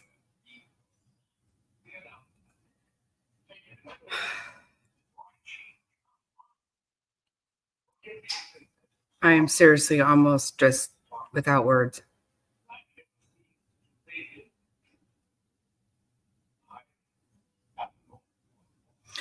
I'm assuming that nobody on the prosecution side is going to totally beat the shit out of Emma. And there's no doubt the way he keeps talking about Emma, she has every intention of fucking lying. The sister said, we all went to the doctor. We all did this. We all did that. I think her sister knows. I know she wasn't allowed to have friends All right, or Mr. Pryor, people, you can co-workers that continue knew to a court fucking reporter to thing. read back that last question you Oh, made. No, Judge, I'm going to move forward at this point. Okay. And again, Ms. Gwilliam, there was another meeting in Unbelievable. December of, I believe, 2020 as well. Do you recall that Yes, with law enforcement? yes, Was that at a different location? yes. And again, do you recall who was present for that meeting? I stood outside of the room and I was not present inside of what took place. Okay. Now, you spoke briefly about the animals that were in the pet cemetery. The ones that I knew of, yes. Okay, and then you're anticipating my question. You don't know all of the animals that were put in the pet cemetery, correct? No, I do not. Okay. And you testified earlier that it was Tammy who had one of these pet cemeteries at her home in Springville, Yes, and that was her habit to do that when animals would pass. it's our family's habit. Oh, it's your family's habit. Yeah, we do. Our whole time growing up, we would have a cemetery for our Okay. pets. And she continued that tradition. Correct. And she would have been the one who would have tendered that pet cemetery, cared for it, prepared it, all of such, correct? On some occasions, I do remember one occasion in Springville where Chad helped us bury some pets too. Okay. But primarily in Springville, it was Tammy's responsibility for care for the pet cemetery. Would that be fair? I can't testify that was just her. I don't know if her children helped either. Okay. And you don't know who tendered or cared for the pet cemetery in their home in Rexburg area, correct? No, I just know that they all lived there and they all had different pets that got buried there. So Okay. you can make your own assumptions. I don't want to make any assumptions. I just wanted to hear what you had to say about that. That's, I would be making assumptions as well. Okay. And you'd be making assumptions about what kind of animals and when the animals would be put in there. Is that correct? No, on the three that I talked about, Tammy told me about them. Okay. I'm talking about other animals or other occasions. Yeah, I correct? don't know about Okay. them. Now, you mentioned that Tammy was quite proficient with computers. Correct. Were you aware that she would have been the primary manager of the publishing company? Yeah, for the most part, from what I knew, she was She did most of the, book work. right. Chad wrote the books and Tammy did everything else. From my understanding, yes. she did anything that was at all worth shit. Correct. And that's someone that is that a family friend or is that someone you just know? As a Yep. family friend. Can you imagine though, Frazzle? That's your sister and you want to, You mentioned that Tammy Oh my God. would go to the doctor if there was a medical issue that she needed to address. Would that be Correct. fair? Yeah. And that was something that she would do without hesitation? For the most part, yes. Okay. Now, you know her children, correct? Yes, I do. And can you give me their names? Yeah, we have Garth, Emma, Seth, Leah, and Mark. Okay. And Tammy did a wonderful job raising 5 wonderful children. She was a wonderful mother. And she did and if I could just finish my question. Sorry. That's okay. And did a wonderful job of raising these children. Is that correct? Yes, she was a wonderful mother. And these children are all deeply involved in their faith within the LDS Church, really as a result of a lot of Tammy's instruction. Would you agree with that? Objection, Your Honor, calls for speculation as well as relevance. Sustained. Judge, it's sustained on speculation or relevance? Relevance. Okay. Are you aware if the children are still practicing members of the LDS faith? I believe they are, but I have not had contact with some of them.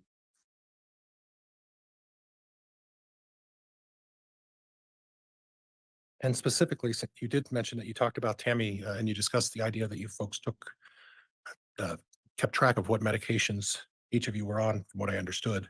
What medications was Tammy on? She took something for her wrist and she was taking something for her depression. That would be the only medication to your knowledge, That's the only two that she told me about. other than the homeopathic stuff that she would engage in occasionally, correct? Yep, correct. And that included essential oils? I don't know. I never saw her use them, so I don't know what she used. Okay. And you mentioned that Tammy went to bed early. What does that mean? It was her habit from a young age that she was always the first one that would go to sleep. You don't know specifically what time, just very early. It would depend on the day, but what do you mean? What does that mean? late, considered late for her. And you did mention that she drove out to see you on, I think you mentioned like 3 occasions, or was it more than that? But which year? The 2019 July, Yes, and for if you count April. the vehicle that she would drive is what? I don't recall what car she drove. Did she stay at your house? Yes, she did for a couple of the occasions.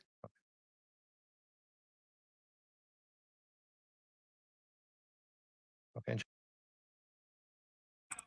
I just want to say something really quick. So this is Tammy Daybell's sister. She's been sitting the whole time. She sits with Kay and Larry during this whole time. Now they all, Kay, Larry, and Vicky, this sister, they all skipped the days of when they showed the autopsy photos of all of them. So what I'm saying is, like, the jury doesn't know these people, but I bet they've watched them sitting together. And then once they testify, they realize the relation. I'm wondering what that's doing in their heads, like, I'm just curious. And then there also was a time that Chad's brother sat with them. So, I mean, I just kind of find that, like, I wonder what the jury thinks about it. I also do, from my understanding, there are a few different jurors that have been visibly sobbing, very emotional. And they're all taking lots of notes from what I'm hearing. So I thought I would throw that in real quick. Hey, Shabby, what up?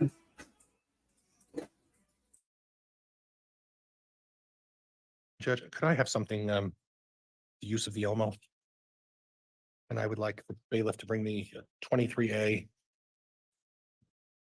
23F, it looks like. Okay, we'll have those exhibits brought over, 23A and F. Court's permission to publish those on Elmo. Yeah, they're admitted and they may be published. Thank you, Your Honor.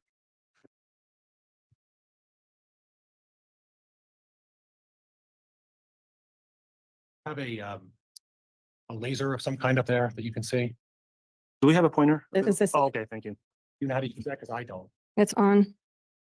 It's working. Okay, so I'm looking at a tree. Do you see that tree right in the forefront? This one right here? Yes. Yeah. And then it looks like, and I don't want to describe it, but there's a dark area that's to the left of it. Do you see that? This is the fire pit. Right here.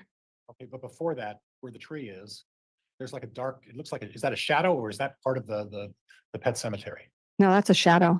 And that's a shadow coming up, from what you can tell, that's a shadow that's coming off of the tree? Yes, Okay, so if you have the pointer, point to where the pet cemetery is. right here in the center. You can see the little dog statue right there. Okay, and then which side of it is on of those posts? It's on the left side. So put the point, the red mark where that would be. I just had it on there. That's Okay. it right there. Okay, thank you. And then in regards to the house, where would the house be? On which side? The house is off to the left. So there's the red barn and then the home would have been over here. Okay. And then as part of the house, there's the traditional part of the house, and then there's a garage. And there is a structure attached to the garage. Yeah, they called it the cozy cone. And that wasn't really the original part of the house, correct? The previous owner. Oh my had God. it Onto the house, and there's stairs that go up. Here we to a go. room Where they had musical instruments and Mark would sleep there. Occasionally. Yeah. And then that's to access, what did you call it? The cozy what? They called it the cozy cone. Was that because of the nature? It was because of the pitched roof. Okay. Okay, and I'm going to try to slow down so we don't interrupt each other. Yeah, sorry. That's okay. And that cozy cone, you asked, and you've been inside the house, is that right? Yes, I have. And that cozy cone is accessed by going out into the garage and then to the back. Objection, Your Honor. Counsel's testifying. I'd move to strike. Sustain. You know how you would access? Hold on, Ms. Pryor. Sustain, that question is stricken. Jurors to disregard. Thank you. I don't know if I'm supposed to be reading something into that. I don't know what you're There's a talking about, hallway though. and a staircase that goes up. It's just through a doorway from the house. So it was like a hallway. Okay, and that's what your recollection is? Yes. Okay. Okay. And your recollection is it's a hallway that goes through the house, not through the garage? It's part of the garage is, there's a door from the kitchen and you would just take a step down through the garage and it was a hallway. It was connected. Okay. And this hallway that you're speaking of is in the garage? No, the hallway's not part of the garage. It was part of the annex for this attached structure. Okay. And is this attached structure attached to the back of the garage? Yes, and to the home. They're all connected Okay. to All one right. another. And Judge 23, All right, 23F's being published now. now again, if you could take the red pointer and show me exactly again where the pet cemetery is, Well, you can see the dog statue right here. right? And they'd put the fence post. Tammy had originally been trying to grow raspberries here and they weren't taking the way she had wanted to. And since the soil was tilled, it was easier to bury pets. Okay. And that was, you anticipated my question, and that was originally a, Raspberry patch. I'll try, Judge. I'll try. Okay. And at that point, then, since the raspberries weren't taking, now that's that area that we're talking about. And Judge, if we could switch back to the other exhibit, if I may. 23A? That's correct. Yeah, you can publish 23A again. Thank you, Your Honor. And again, I see another tree in the very far back. Is that right? Yes, And there's an irrigation pond back there. correct. And by this picture, it looks like it's a significant distance. Is it a significant distance? Not that significant. Okay. They're all on the same property. Okay. And are these trees and this pet cemetery are in the field in the back of the Daybell property? Would that be fair? Yes, Okay. Okay. And I'm seeing on the very far back beyond the tree, there's some houses back there. Is that right? You see those? Yeah. Is that a road back there that eventually goes in front of the Daybell property? there is a cross street that goes through most of that county. Okay. And that's what that road is, correct? Yes, it leads by the front of their home. Okay. Okay. And Judge, if I could just have a moment, please. Yes.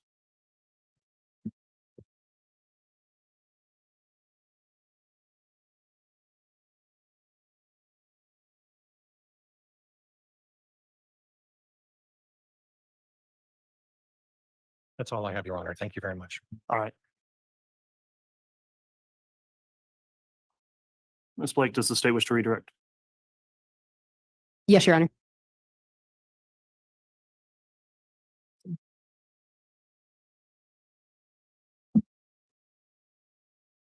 You were asked some questions about Chad and Tammy's kids, and I think you responded, you really haven't been in contact with them. Correct. Why is that?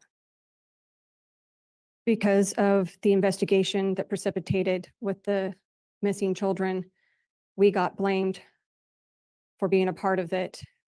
Chad, There's no foundation to establish when we say we got blamed. Sustained.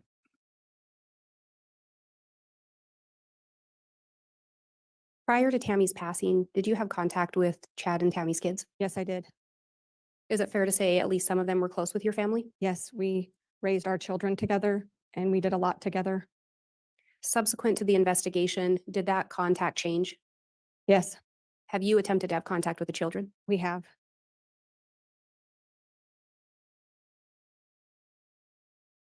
You were asked about the pet cemetery and whether or not you knew every pet buried in it. Do you recall that question? Yes, I do. And you indicated you knew of some pets that were buried around there. Yes. At some point, did you learn of something or someone else that was buried in Chad's backyard? Yes. And what was that? 2 children. I have no further questions. All right, thank you, Ms. Blake. That'll conclude the testimony then of Ms. Gwilliam. Feel free to take a moment if you need before you go ahead and step down. She's not subject to the exclusionary order, so I don't know if she's under subpoena or either side wishes to address whether or not a subpoena is in effect. She is not under subpoena from the state, Your Honor. If she had been, we would release her at this point, but she is not subject to the exclusionary rule. And Judge, she's not under subpoena from the defense, so there won't be any recall. All right, thank you.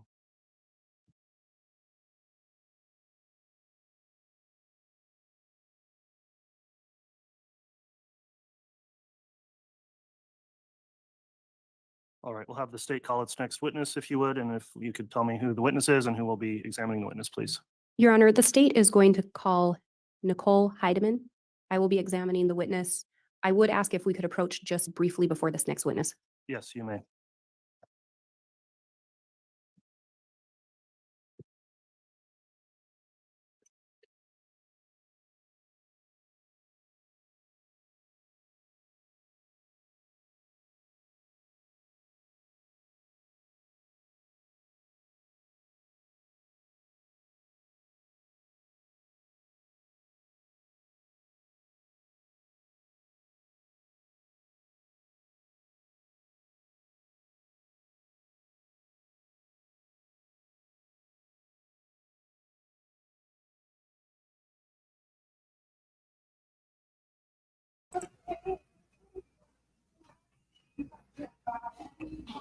Oh, Lord. She's an idiot.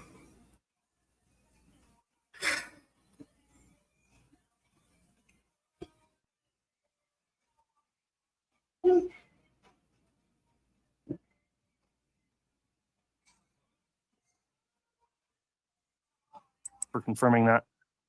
Ms. Blake, when you're ready, you can direct. Thank you, Your Honor. Ms. Heidman, it's been a while since you were here before. Can you remind the ladies and gentlemen of the jury where you work? I work for the Federal Bureau of Investigation. And how long have you been employed with them? Almost 16 years. What is your current title or position? Tactical specialist. He And totally at some did. point, did you become Louis, involved he in totally an did. investigation regarding missing children? I did. And he wants everyone to get up there and be treated like As shit because they're part of telling the your role, truth. Were you asked to look specifically for evidence of wedding planning? I was. And who was that wedding planning in relation to? Chad Daybell and Lori Vallow. In looking for that, did you review phone data? I did. Did you review data recovered from search warrants Yes. and the responsive documents to those? Yes. Did you discuss the case with other investigators, detectives, or officers? Yes. Did you also read reports of interviews? I did. And in preparation for your testimony today, did you create an exhibit? Yes. And Your Honor, I have what's been marked as State's Exhibit 185. I will indicate it is actually a jump drive. However, I do have copies of the PowerPoint printed out as well, one for defense counsel, a courtesy copy for Your Honor, and one for the court. I have a jump drive for the court and defense counsel. Very well.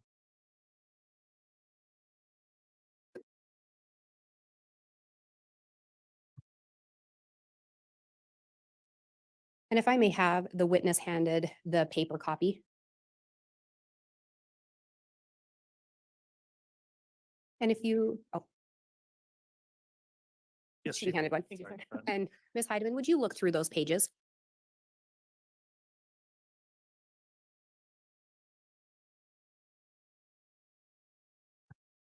Okay. Do those appear to be an accurate depiction of the exhibit you created? They do. Do you, and again, in reviewing the material in creating this exhibit, was it quite voluminous? It was, yes. Do you feel that this exhibit would aid the jurors in understanding the evidence? I do. Would this exhibit aid you in your testimony today? Yes. Your Honor, I'm going to move for admission of State's Exhibit 185. Any objection? No, Judge. All right, exhibit 185 is admitted. Your Honor, I would ask to be allowed to publish. You may publish.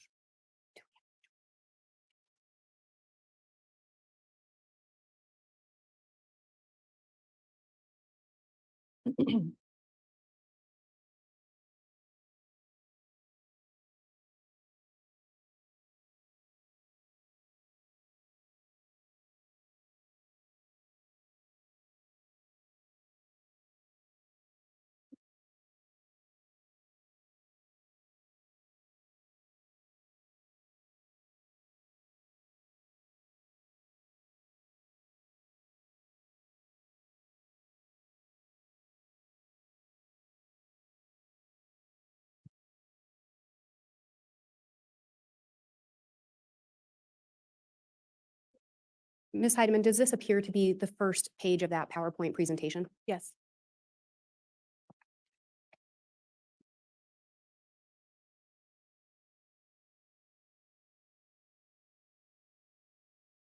Can you tell us what we're seeing on this slide? This is a document titled 7 Archangels that were found, that was found in the Lori for Style account, iCloud account. And do we know where this particular document originated? We do not know. Were you able to determine if it was sent to the Lori for Style iCloud account? It was saved as a PDF in the media section on the account, but I don't know I can't say how it got there or when. Was there something about this particular document that stood out to you in relation to your investigation? During the course of the investigation, the names Raphael and James appeared in relation to Chad as an alias for Chad. That was the first thing that stood out. And was there anything else that caught your attention? In this particular document, in relation to Raphael and James, the Tuesday appeared to be significant, involving their wedding, as well as malachite.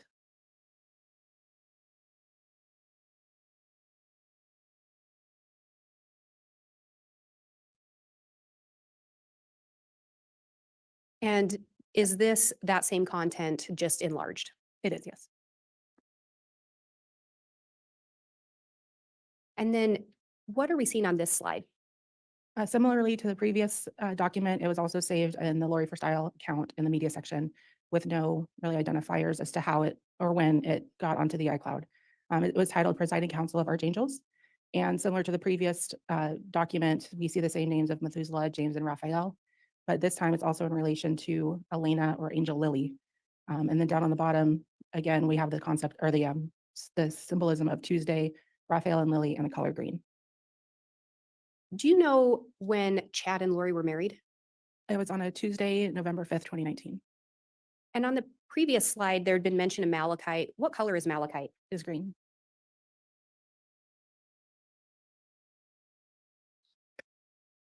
Did those names, James and Elena, appear in the iCloud account as well?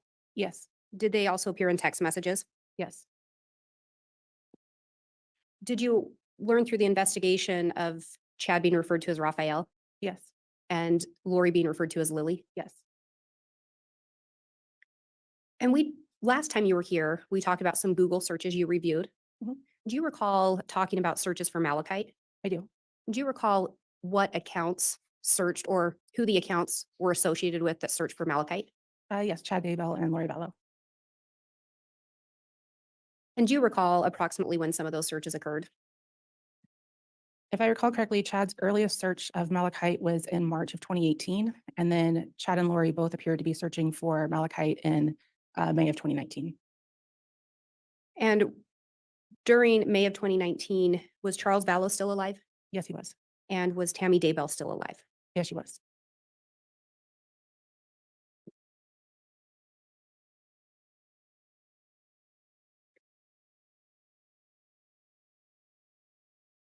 And again, do these pull out and highlight the things that caught your attention? Yes.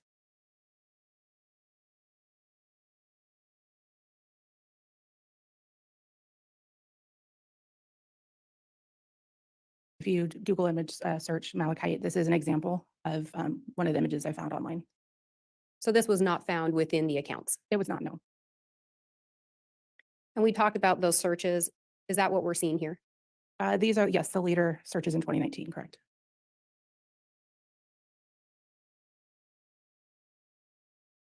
And on the far right, are those 4 different searches that were linked to the chad.daybell@gmail account? It appears to be 2 searches and then visiting 2 websites. And then closer to the image of the malachite, is that a search associated with Lolly, Time Forever? Yes. Through the investigation or your review of these documents, did you discover that there were attempts to purchase some wedding rings? Yes. Can you tell me about the first attempt? On August 14th, 2019, Lori purchased 2 glow-in-the-dark malachite inlaid titanium rings from Etsy site Serenity Rings and provided a shipping address of 5531 South Four Peaks Place in Chandler, Arizona. Do you know who that address was associated with? With Lori Vallow.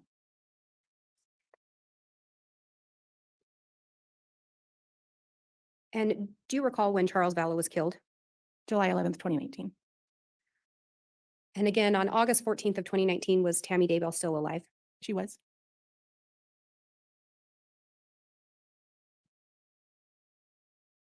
And then did you find another attempt to purchase rings? Yes, on August 25th, 2019. And what did you discover in relation to that attempt to purchase rings? She attempted to purchase 2 custom titanium rings with malachite stone inlay, one for a size 4.25, the other 11.5, from Revolution Jewelry Designs with an express insured shipping to 565 Pioneer Road, apartment 175 in Rexburg, Idaho. Through the investigation, did you learn who that address was associated with? With Lori Vallow.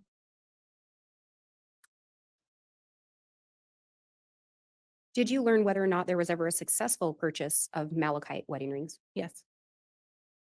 And what did you learn in relation to that? On October 2nd, Lori purchased 2 wedding rings. One Gems on Click, choose your gemstone color, square natural silver, sterling silver prong ring for women, and a Southwestern style malachite gemstone inlay wedding band, sterling silver unisex ring. And there's an image of a ring that appears here. Do you know which of those 2 rings this one was believed to be? That when you input the description for the Southwestern style malachite ring into Amazon, which is where these were purchased, that is the image that returned. Do you know whose Amazon account these were purchased through? Charles Vallow. And again, Charles Vallow had died on July 11th of 2019. That's correct.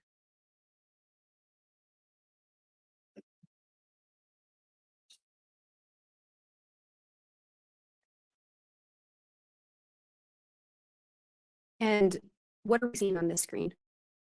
The same day as on October 2nd, which is the same day as the previous slide, a size 11.5 Thorsten Mahai malachite stone inlay tungsten carbine ring, the beveled edge wedding band was purchased from Roy Rose Jewelry. And there's an image on this screen. Can you tell us what we're seeing there? Again, if you take the Thorsten malachite stone inlay, if you take that description from the Amazon purchase and search that in Amazon, this is the image of the ring that is returned. Did you find something else in relation to this particular ring? That ring was returned and repurchased as a size 11 And did you determine approximately when that was done? on October 4th, 2018. And when that was returned, was Tammy Daybell still alive? Yes, she was. And do you know when Tammy died? On October 19th, 2019. Or she was pronounced dead, October 19th, 2019. And was there something else in relation to that ring?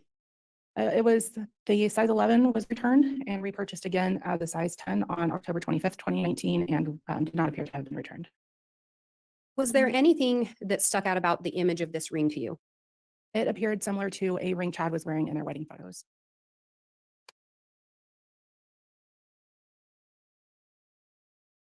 And what is the image on the left of the screen from my angle? That is a photo that was taken during their wedding, and that was part of their wedding photo package. And then the images to the right, are those the same ones we saw in the previous slides? They are, yes.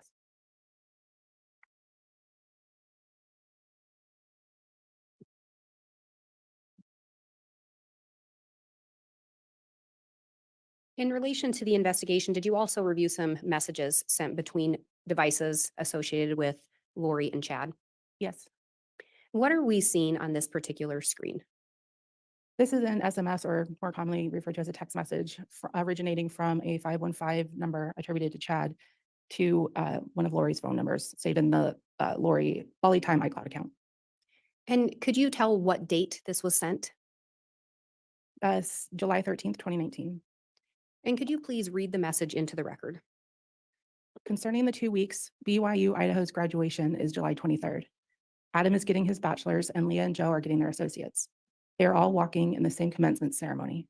I feel she will be gone by then, but I will still have that hoopla to deal with because a lot of my and Adam's family are coming and will stay for July 24th. So I believe that's why the Lord hinted I might not get to be with you until that is over. Please ask about that. Do you know who Adam is in relation to Chad? Adam is Chad's son-in-law. And do you know who Leah is? Chad's daughter. And what about Joe? Again, Chad's son-in-law, yes. Were there certain things about this message that stood out to you? Yeah, it seems to provide a date of when she will be gone by then and that they will be together. And that family's in town and that he may not be able to get to be with her, Lori, until that is over. And When it talks about her being gone, was Tammy, or she will be gone, was Tammy still alive at this time? She was. And did you look at some additional messages? I did. And if we start with that first message, could you tell who it appeared to be sent from and who it was sent to? From Chad to Lori And could you tell what day these messages were exchanged?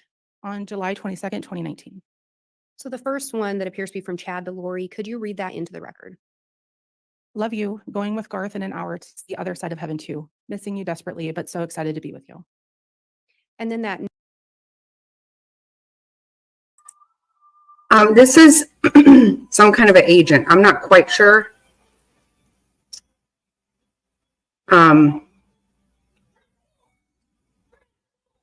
Which police department or anything, but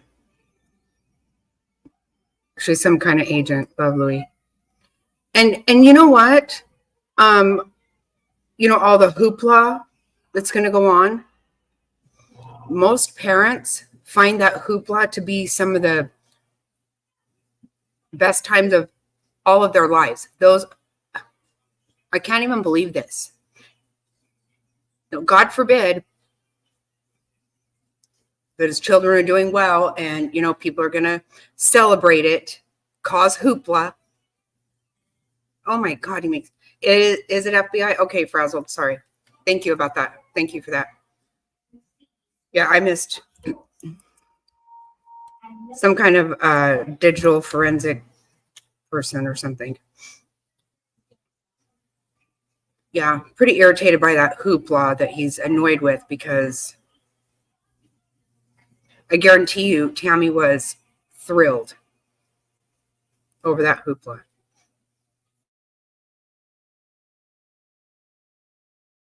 next message there, can you tell who it appears to be sent from and who it appears to go to? From Lori to Chad. And can you read that into the record? Do you want the emojis? Yes, please. You will love it. Heart emoji. And then the next message there, can you tell who it appears to be sent from and who it's sent to? From Chad to Lori. Not as much as I love you. And then the one after that, From Lori to Chad. I love you. You will enjoy the scenery. It looks like Kauai a lot. and the one and the next one. From Lori to Chad. Hopefully we'll be there. Hopefully we will be there someday soon together. And the following message. From Chad to Lori. That is a plan. And then the final message on there. Again, from Chad to Lori and my greatest desire.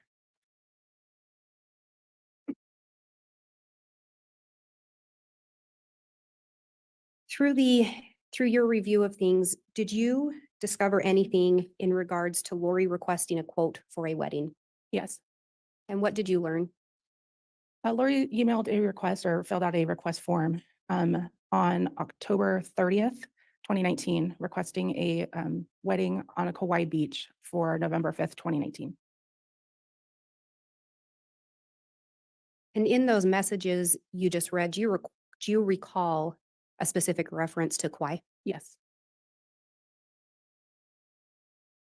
And from your review of that, was there a specified date as to when they wanted to hold the wedding? On November 5th, 2019. And do you know if Chad and Lori were actually married that day? They were.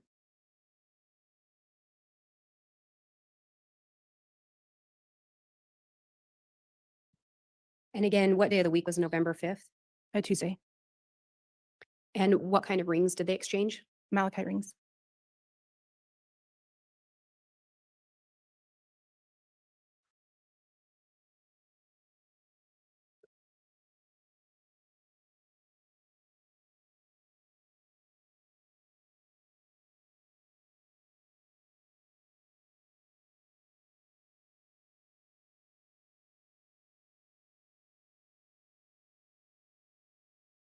And Ms. Heidemann, as part of the investigation, were you also asked to look at some temple attendance records? Yes.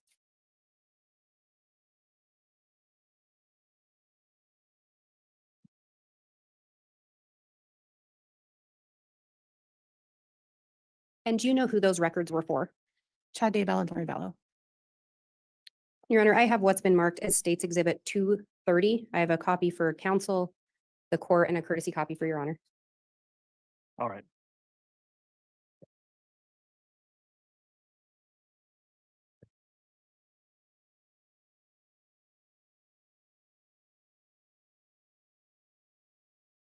And I will indicate again, this is a printout of what's contained on a PowerPoint or a jump drive.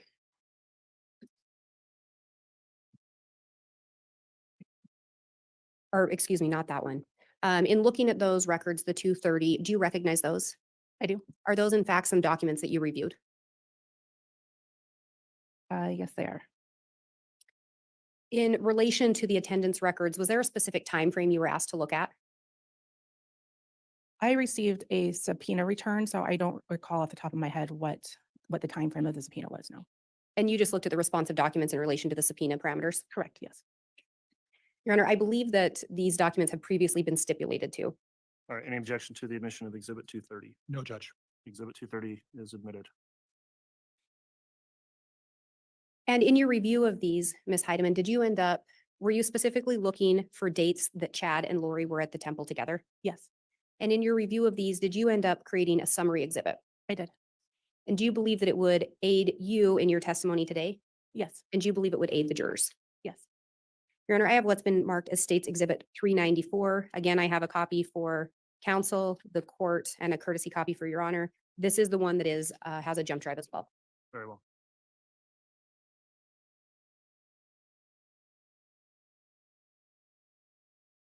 And if I may have the witness shown a copy. Yes.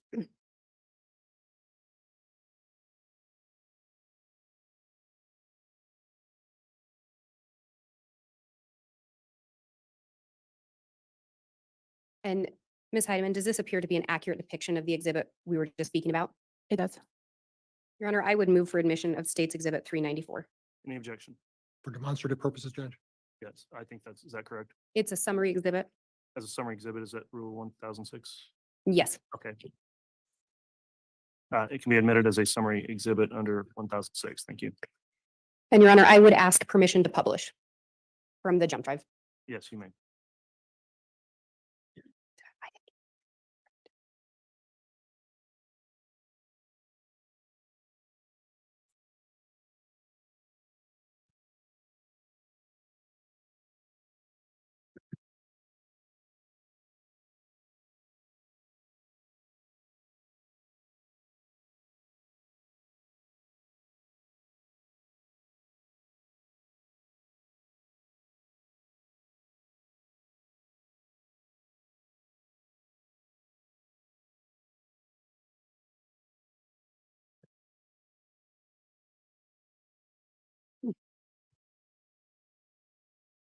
And Ms. Heidemann, when you look on here, again, and I think this depicts when Charles Vallow passed away, were there temple visits where Chad and Lori were both at the temple prior to Charles passing? Yes.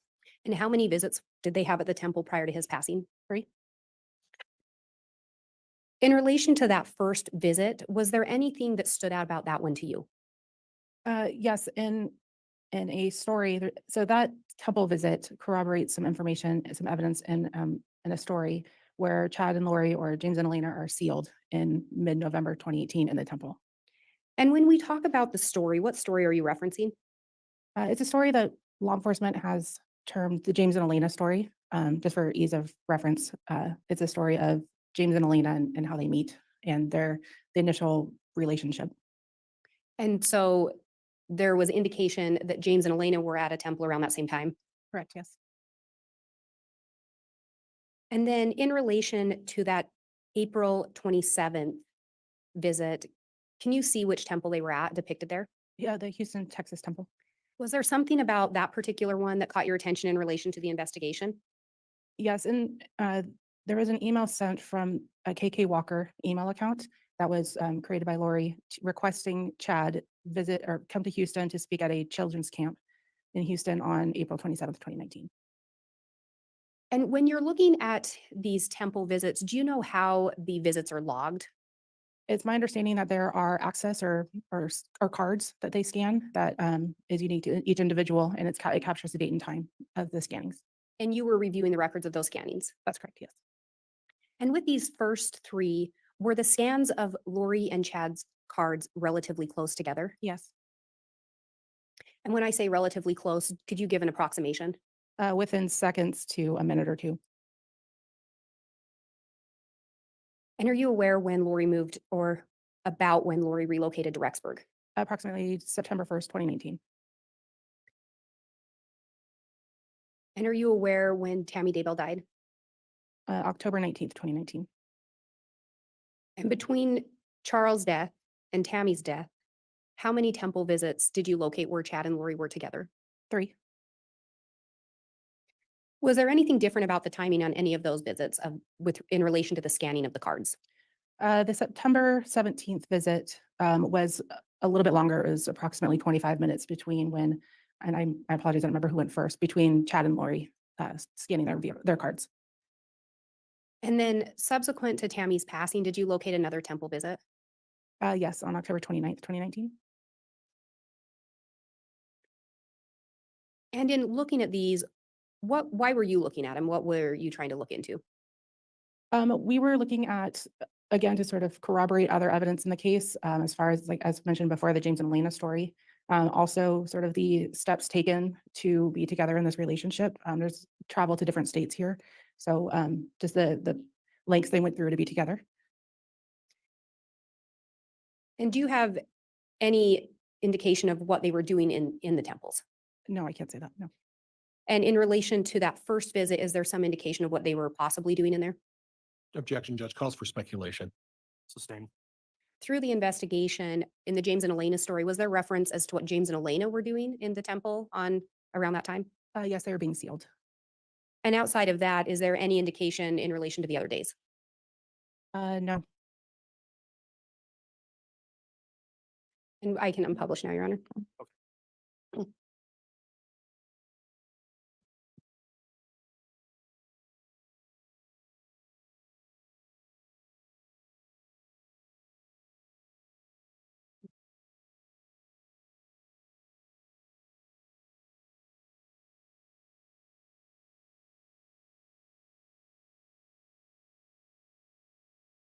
And Ms. Heidman, we've referenced the James and Elena story. As part of your role in this investigation, were you asked to do something in relation to the James and Elena story? Yes. And what were you asked to do? I was asked to compile the James and Elena story was found in multiple places in different iCloud accounts. So I was asked to take all of that information and put it into a single story chronologically as best as we could, so that to make it for ease of reading and for reference. And can you tell me what accounts or what information you looked at specifically in compiling this story? The James and Elena story was found in text messages and emails in the Lollytime iCloud account, as well as in the notes section of the Lori for Style account. And breaking it down a little bit, in relation to the emails, were you able to determine what device or account they were sent from and to which account they were sent to? Yes, all the emails were sent to and from the Lollytime Gmail account.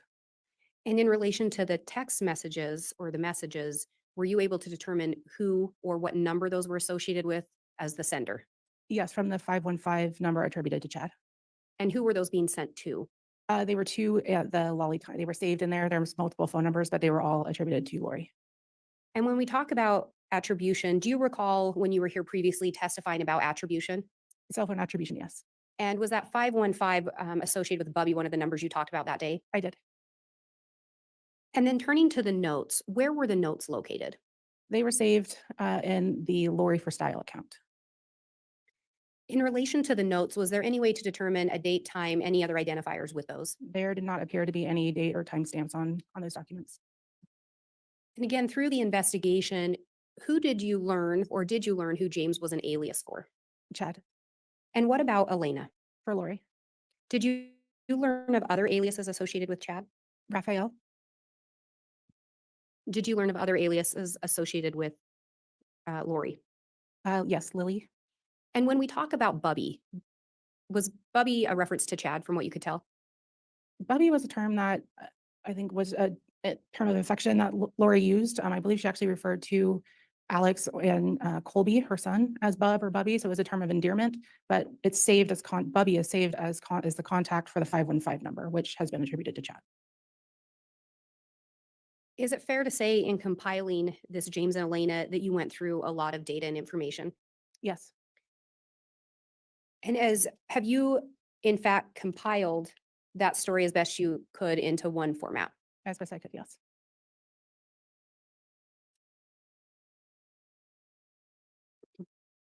And did you in fact prepare an exhibit with that compilation? I did.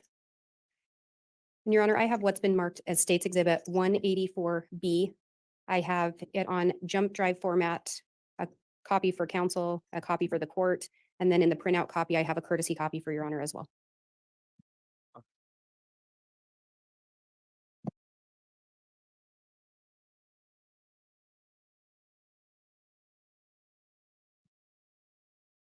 And I would ask the witness be shown a copy. Very well.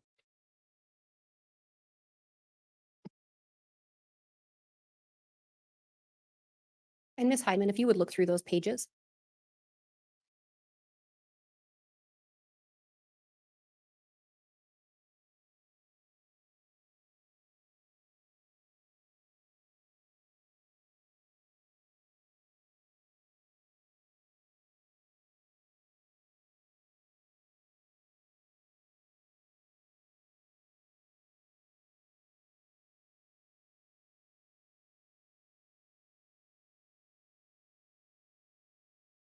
Okay. Do those appear to be an accurate depiction of the James and Elena story as you compiled it For the exhibit, yes. for the exhibit? Yes. And Your Honor, I would move for the admission of States Exhibit 184B. I would also indicate the reference sources, the content of those have already been stipulated to by the parties. Any objection? With the understanding, Judge, that the entire transcript of this thing be admitted as part of that stipulation. Yes, is that what's in the exhibit, Ms. Blake? Yes, Your Honor. And counsel has a copy. It's the story as compiled. I believe it does not contain some of the notes and additional messages associated with it if counsel's referring to those, but it's the body of the story. That's what I understand as well, Judge. Thank you. Okay, thank you. So exhibit 184B is then admitted. And Ms. Heidman, as you went through this, were you looking for specific things outside of just compiling the story? Yes, we were looking to see if we could confirm that events in the story happened in real life. And in looking through that again, did you look at a significant amount of information? I did. And did you compile an exhibit outlining some of those things that you found? I did.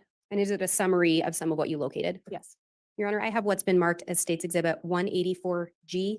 Again, I have a printout copy for counsel, the court, a courtesy copy for Your Honor, and it is actually an exhibit contained on a jump drive. Very well.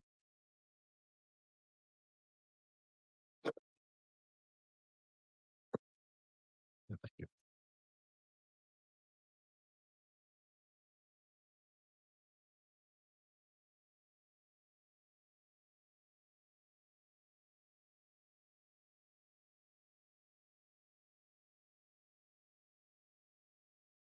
And Ms. Heidman, in looking through those, does that appear to be an accurate depiction of the exhibit you created? It does.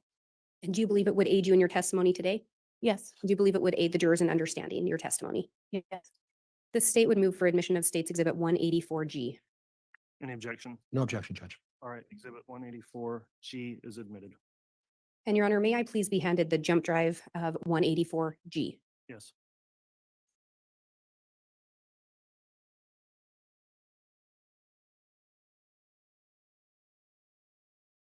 And if the witness does not still have it, may I have her handed States Exhibit 184B, the printout?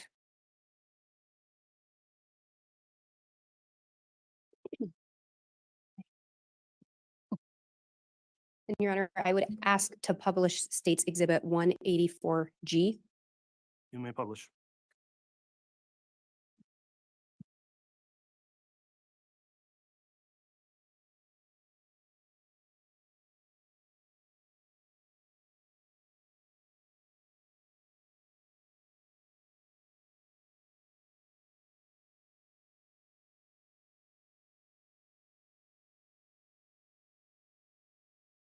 And Ms. Heidman, can I have you turn on States Exhibit 184B to the third page?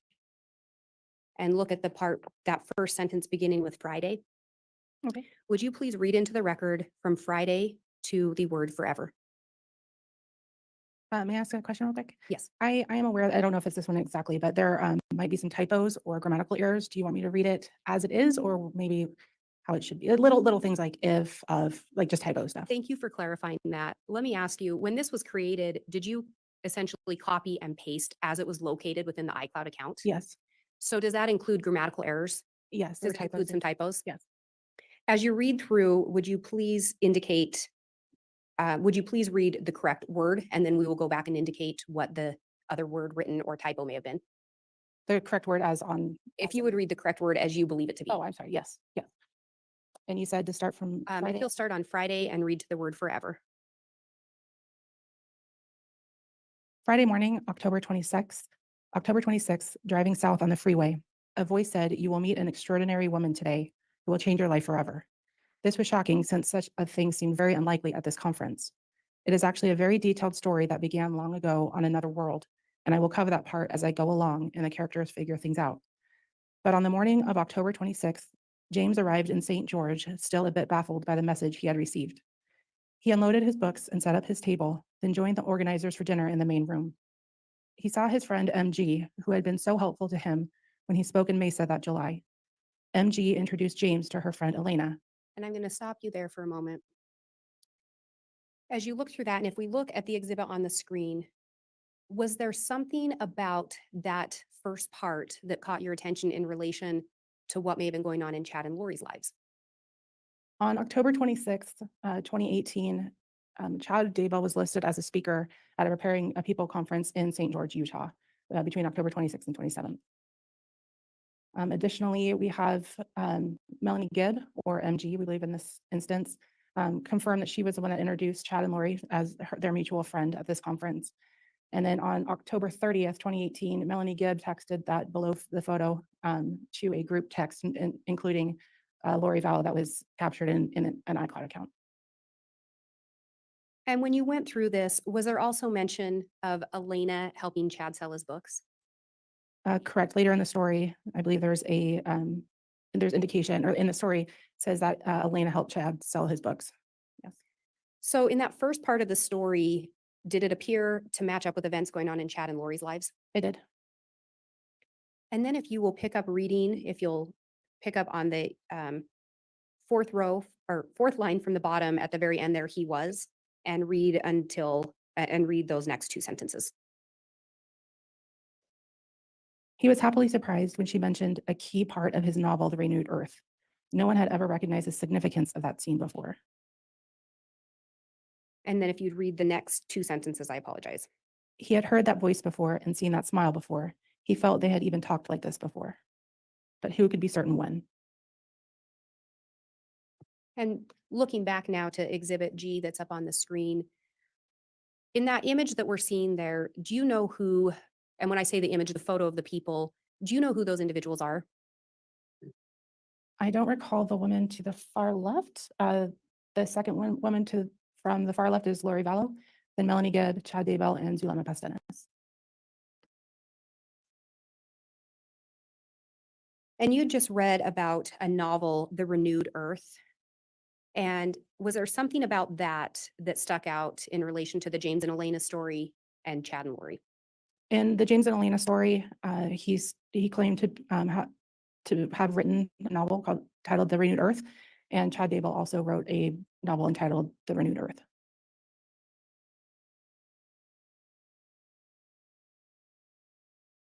And then if you will turn to page 6 of the paper exhibit.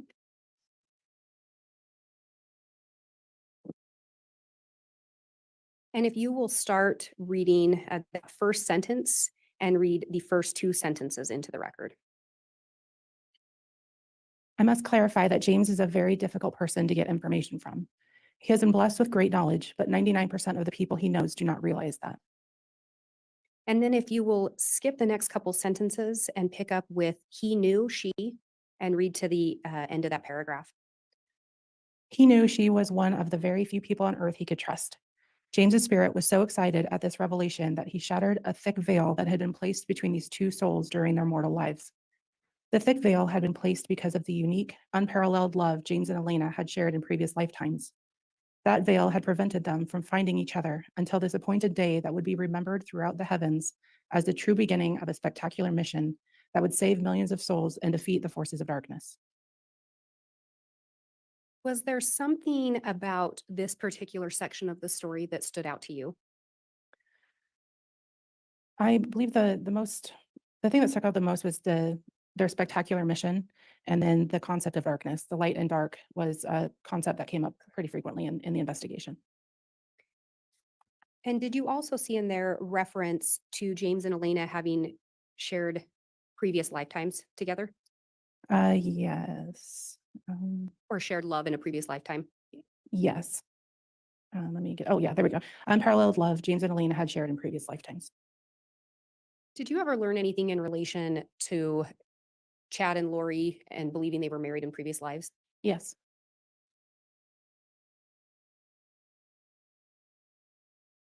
And then if you'll turn to the next page, page 7, and looking at the top there, could you read from James' physical attraction and read in the first 2 sentences? James's physical attraction to Elena was almost overwhelming, but he was equally drawn to the spiritual energy that was radiating from her.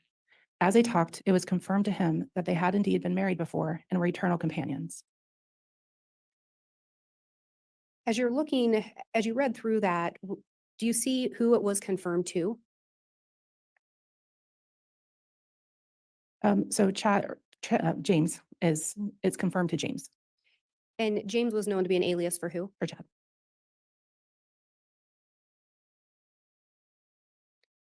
And if we turn to that next page, page 8,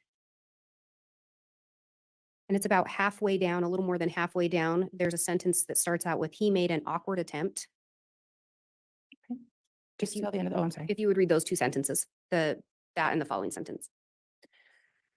He made an awkward attempt that was way too brief because their friends were bringing more boxes. In that short embrace, though, he knew he had found the woman he had searched for his entire life.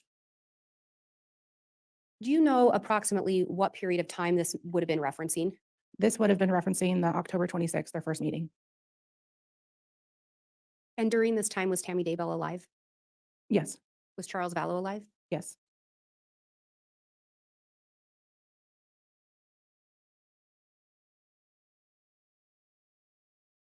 And if we now skip to page 12. And 4 lines down on page 12, starting with when he arrived home.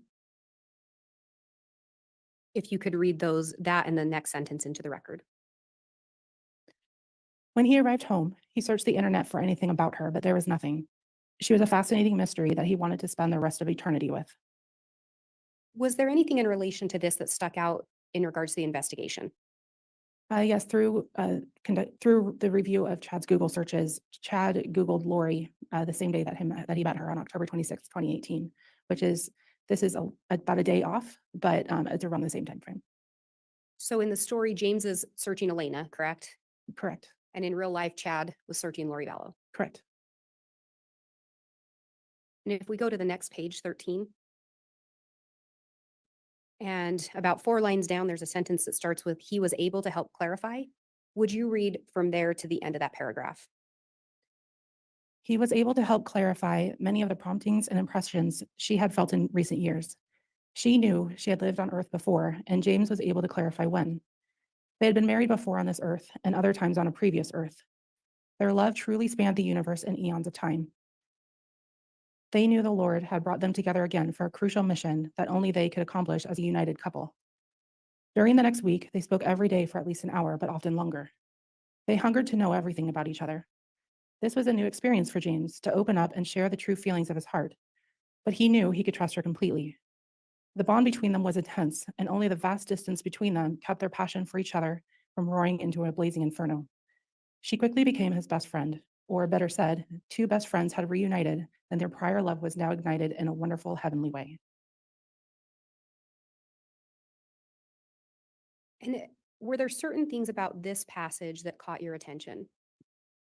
It's the continued concept of married before the prior marriages, the religious connotations of multiple lives, the crucial missions that they had to accomplish as a united couple, the distance between them. It sort of confirms the Chad and Lori lived in separate states at the time, similar to James and Elena, and this very quick passion and love. This is again still within days or a day or two of meeting.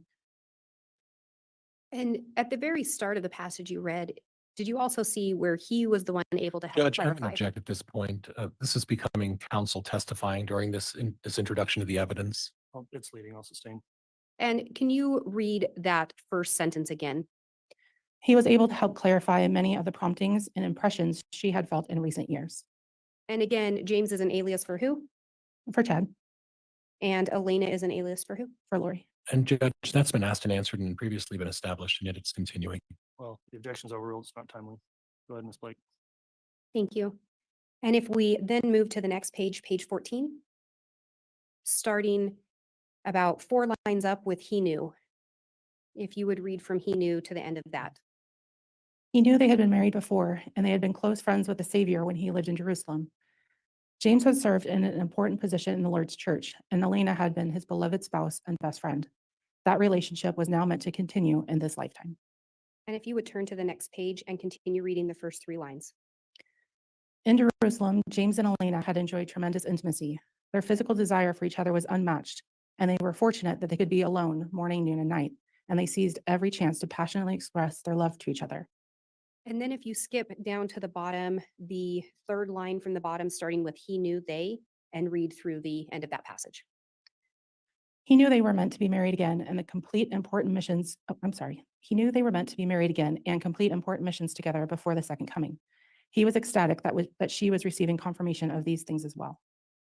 And was there something about this particular section that stood out to you? There were a couple items. Again, the continuation of this relationship continuing through this, the statement that says they were fortunate that they could be alone morning, noon, and night, and seized every chance to passionately express their love. That he is receiving these confirmations and that she was confirming them as well. Those were the primary takeaways. Ms. Blake, we do have a request at this time for a break. So we'll go ahead and take a mid-afternoon break and have a real quick sidebar with counsel at the beginning of the break. We'll let the jurors be released at this time though. All right, please.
Okay, yeah, they just haven't started back up yet. I mean, well, I fast forward as far as I can. We're caught up at this point, so we just have to wait for them to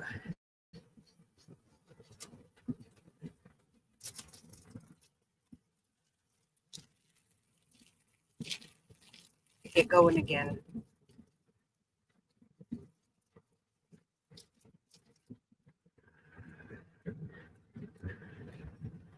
My take on that is Chad read a lot of Harlequin romances. Oh my God, Frazzle, that's good. I love that.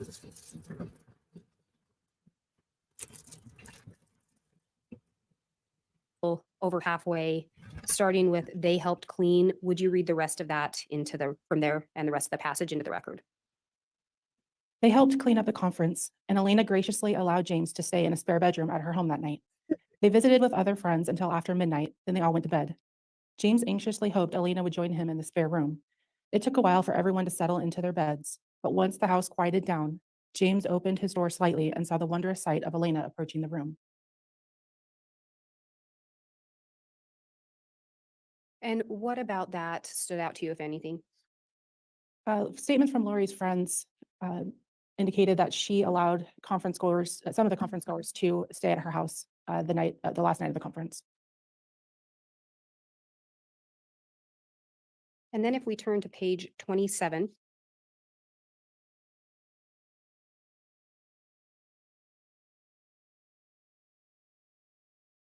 And before going on, looking back to the exhibit on the screen, Exhibit G, under 3, is that what we had just talked about? Yes, that was what was read, yes. And was there something else in the James and Elena story regarding that November conference that caught your attention? So at the conference, Chad and Lori's friends stayed at Lori's house. And then he sold some of his books similarly that he did in the October 2018 event. So it seems to be a similar style where he's a speaker and then sells his books at these events.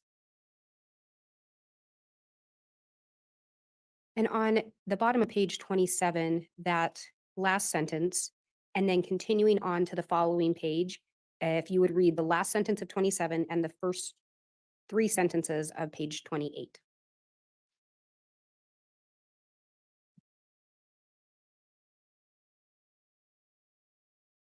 He loved her with all of his heart and soul, and he felt a part of his spirit stay permanently attached to her, never to again be separated. Elena was part of a successful podcasting team, and she invited James to record an episode and share his life story. He came into town the night before, and they met at a favorite rendezvous. The magnetic energy pulsated once again through their bodies. And through your investigation, was there a reason that this particular part stood out to you? Similarly to the James and Elena story, Chad went to Arizona to participate in a podcast that Lori and Melanie Gibb were putting together.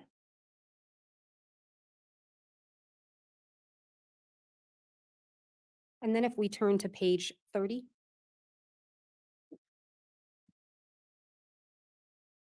About 6 lines down, starting with Shania Twain's, would you read that sentence into the record? Shania Twain's song Forever and for Always played on repeat a dozen times as the two lovers became completely absorbed in each other. And then if we move to page 31. Wow.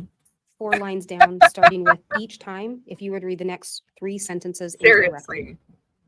So such throw up, man. Oh my Each God. time they reunited, she was more beautiful and youthful. She flashed him a gorgeous smile and they embraced. They were soon on their way to the hotel where she would stay. And turning back to what's up on the screen, Exhibit G, is there something about that part of the story that stood out to you? So what's displayed on the screen is how it appears in text messages, how it was coming through. So we didn't read the whole passage into the record, but it starts with James eagerly awaited in his hometown airport for Elena to arrive, his hometown being Rexburg, Idaho. So in this statement, in this excerpt, it appears that Elena is now for the first time traveling to Idaho to visit, or Elena is traveling to Idaho to visit James and stayed in a hotel. And then there's some notes down at the bottom. Were there other things that indicated Lori may have been in the Idaho area? Yes. In the previous text that's numbered 1206 that just precedes the paragraph at the end, it says, I'm going to jump to Rexburg in April, and then lists, and then there's the passage from the story. So if you take that Elena is traveling to Rexburg in April and compare that to Lori's travel records, there's a flight for Lori from Mesa, Arizona to Idaho Falls, Idaho on April 2nd. And then she flies home on April 4th, 2019.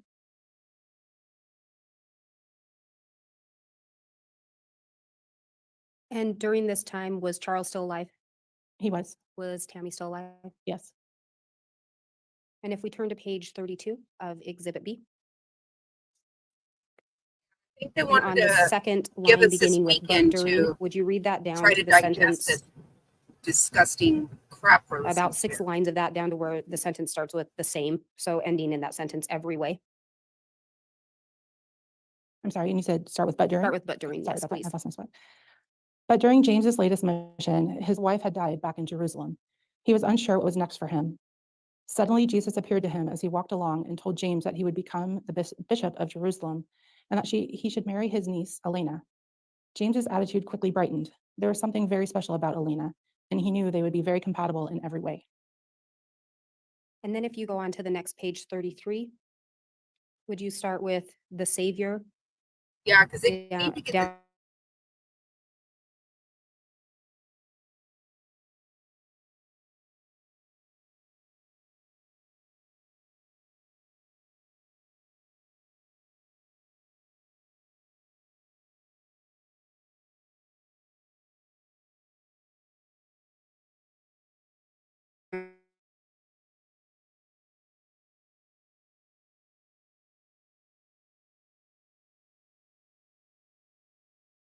what, if anything, about those passages stood out to you?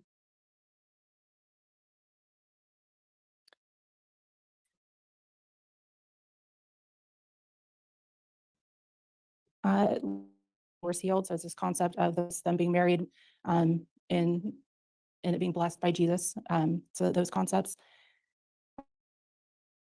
They were shocked at how quickly everything had taken place. And the true love, physical desire was instantly awakened. So it's the same sort of prior marriages, prior relationships. And looking back to the page 32, that very first sentence. 32? Yes, page 32, sorry, in the sentence starting with but during. Was there something about that in the story that caught your attention? So just to read the sentence again, but during James's latest mission, his wife had died back in Jerusalem, and he was unsure what was next for him.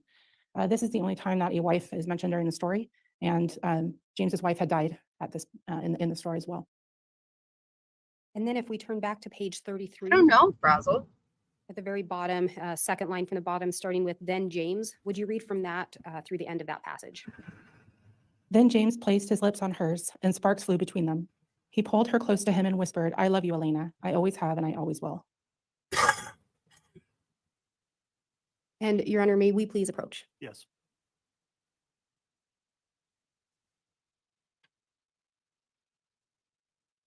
Yeah, and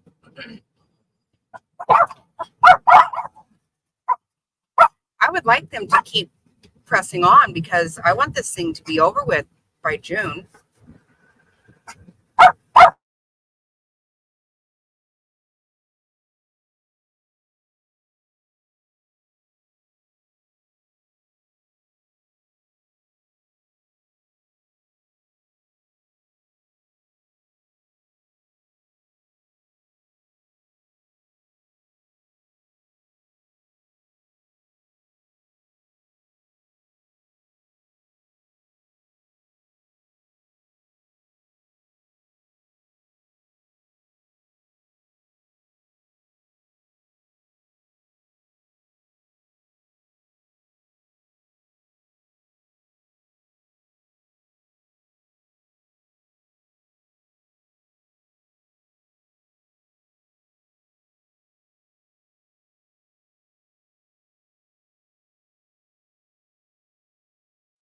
All right, thank you. For the sidebar, Ms. Blake, we discussed where we're at this time. We've got a few other administrative things we're going to need to take up this afternoon, and given the time and that we'll be continuing with this witness for some time, I'm going to go ahead and have trial wrap up for the day and the week. And so we are going to recess until Monday.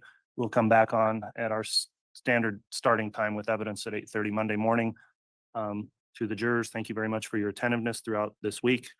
Thank you for following the court's admonition. We do have this weekend break. Please continue to follow that instruction to not discuss the case amongst yourselves or with anyone else over the weekend. Please don't do anything to research the case in any way, learn anything new about the case that hasn't been presented here in court for you. And with that admonishment in mind, we'll go ahead and conclude and allow the jurors to be released for the weekend. All right.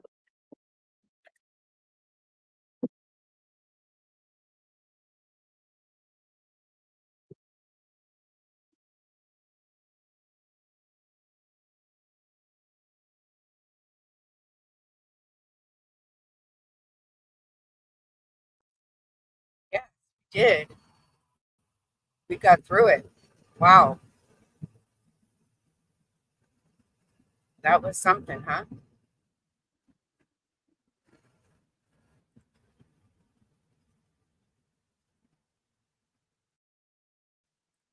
I want to share just a minute of this with you guys. I hope it is it too loud? We're in the truck, so I hope it's not too loud.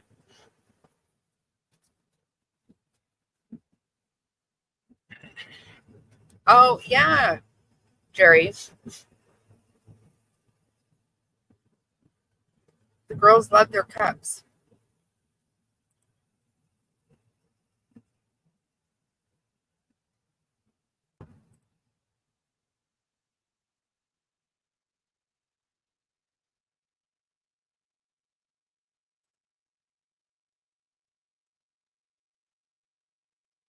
So if you guys ever want to go check this out,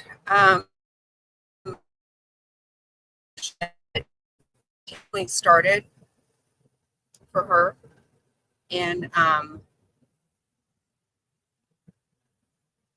what they do is start, and they buy books for different things.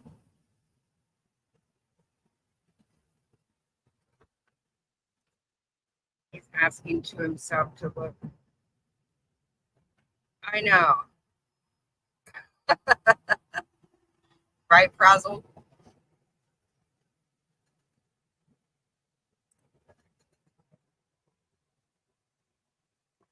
There was some pictures I was wanting to show you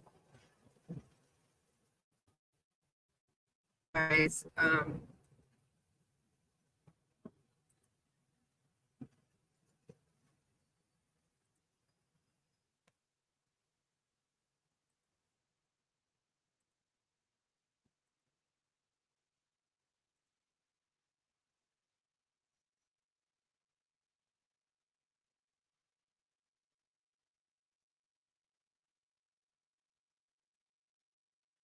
Look at that, you guys. Look at that picture. I know. Look. She's not heavy at all. Can you believe that? Look at her playing at the school. How makes me so sad.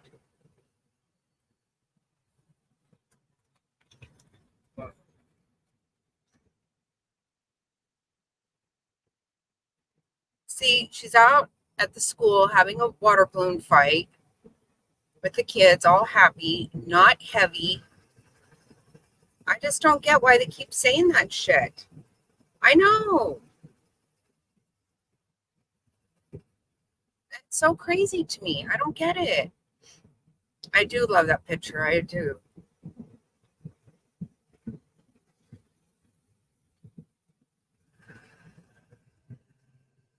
And she was very happy at school, and everybody talks about all this stuff. And for her to be that happy with, she knew there was shit wrong in her life, in her marriage.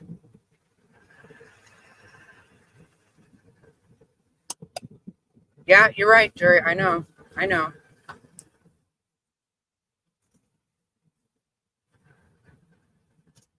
I know. I know it. She is small.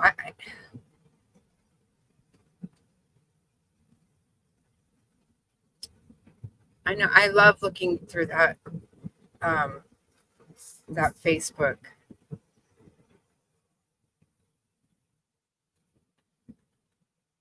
It makes me sad, but it's like she was very happy and she was beautiful. She was so many things that Lori doesn't even have a fucking clue about. My gosh. Besides murdering people, even if she didn't kill people,